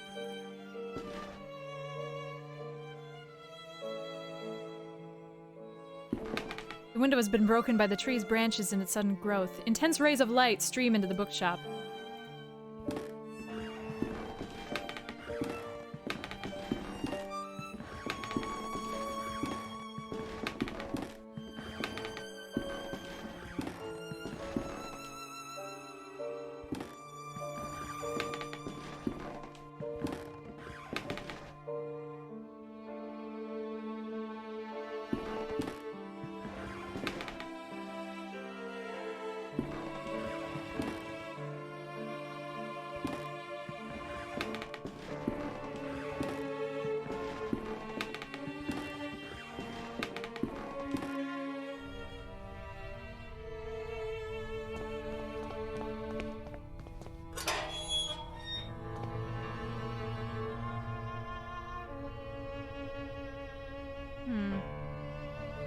Where in the street?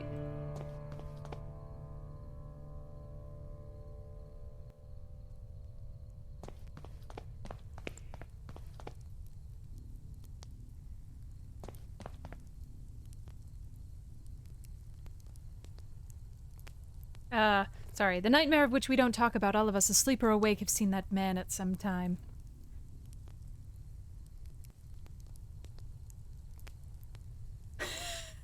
Sorry. Sorry. B-O-O. I'll do it again because you did do it twice. B-O-O. Thank you.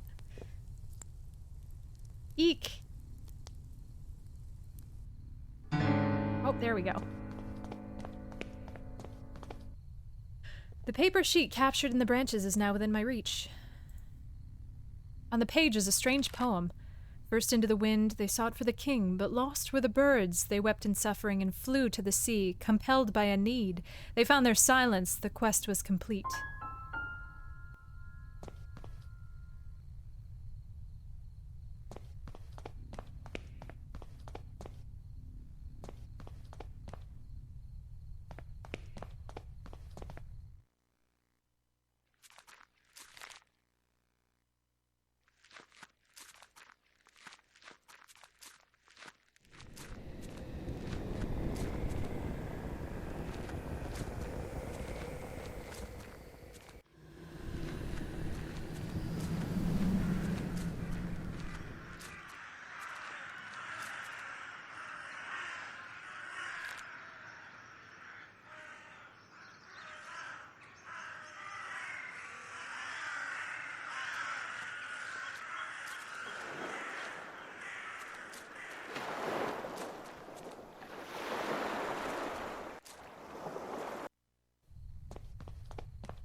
Burst into the wind. So we have wind.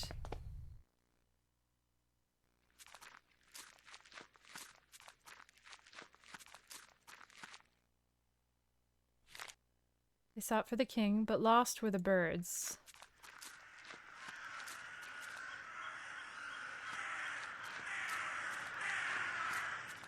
I clicked on this and it was wrong.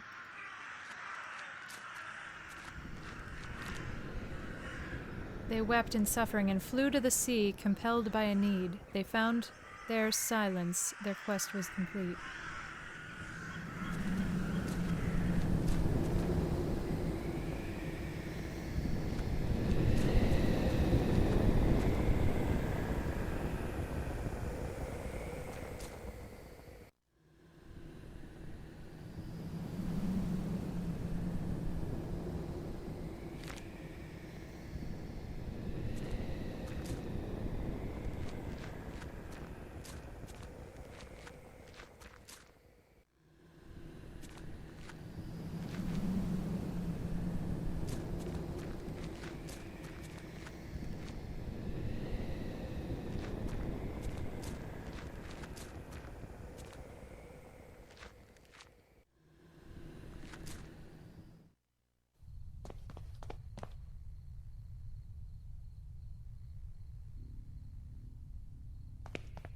Am I trying to force this?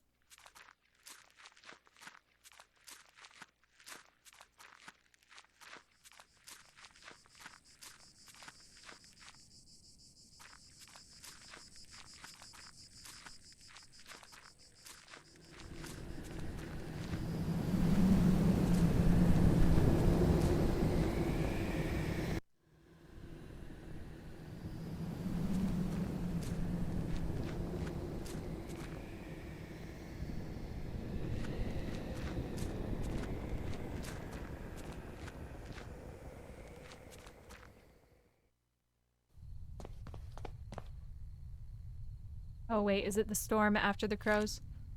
Yeah.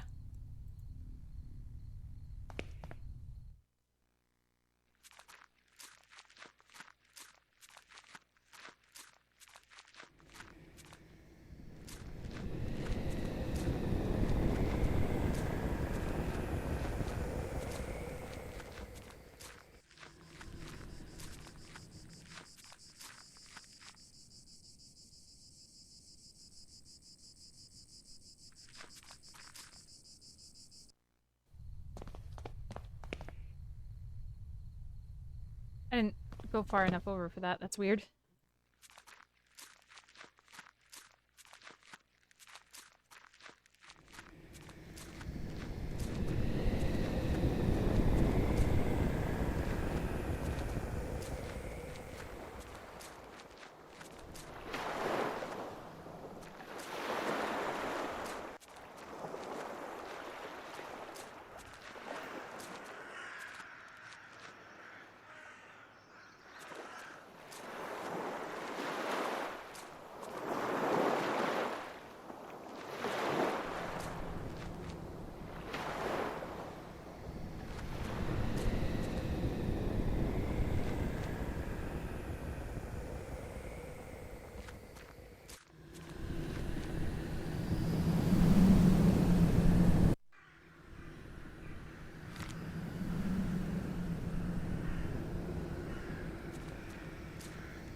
I think we did it.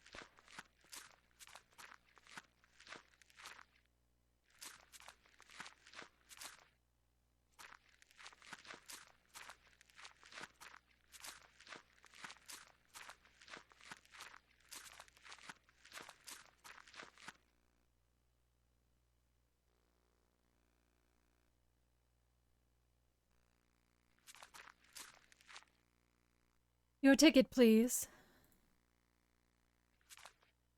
Thank you. Please come in.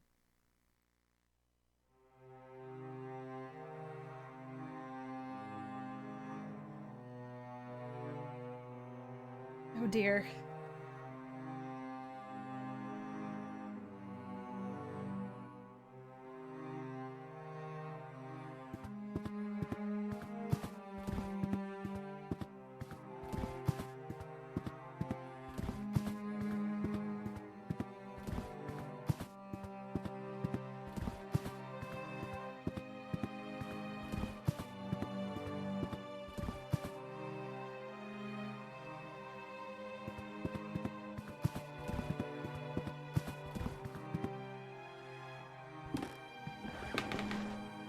Hello, Jeremiah. I knew you'd find us eventually. Welcome to our humble performance.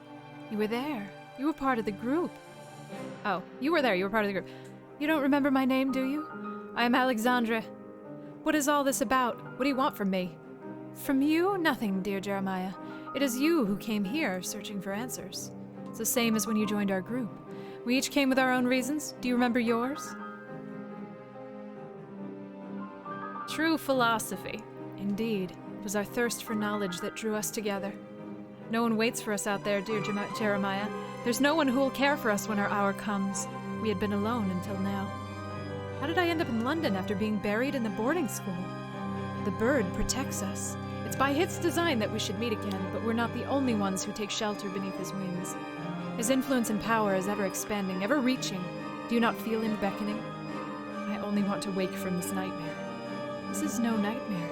This is a show, a performance! The truth we seek lies beyond the curtain.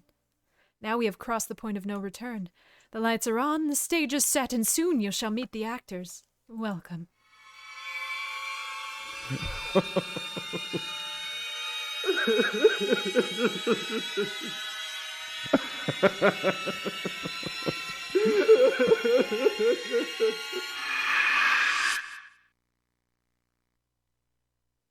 This belongs to you. Nice. Oh, man.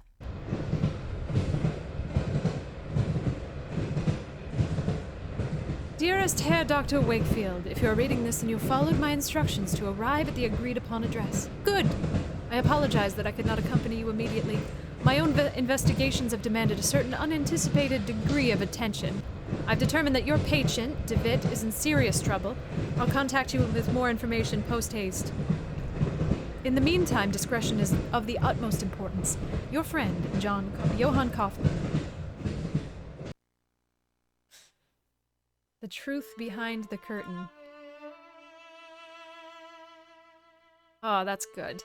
Alright, I don't think I have another chapter in me, so I think this is where I'm gonna wrap it up for today. But this is a juicy game. And a juicy stream. A wonderful stream. You guys are so kind. I think so that I don't forget what's going on, maybe we'll just finish it up tomorrow. If we end too early, we can, you know, completely do some 180-degree whiplash and play some Pokemon after. You know, that's all good.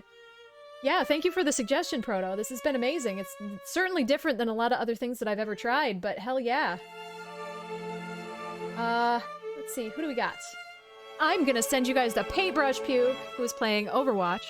Thank you guys so much for hanging out with me. Thank you for bearing with me through today. I really appreciate it. And I will see you guys tomorrow. Bye!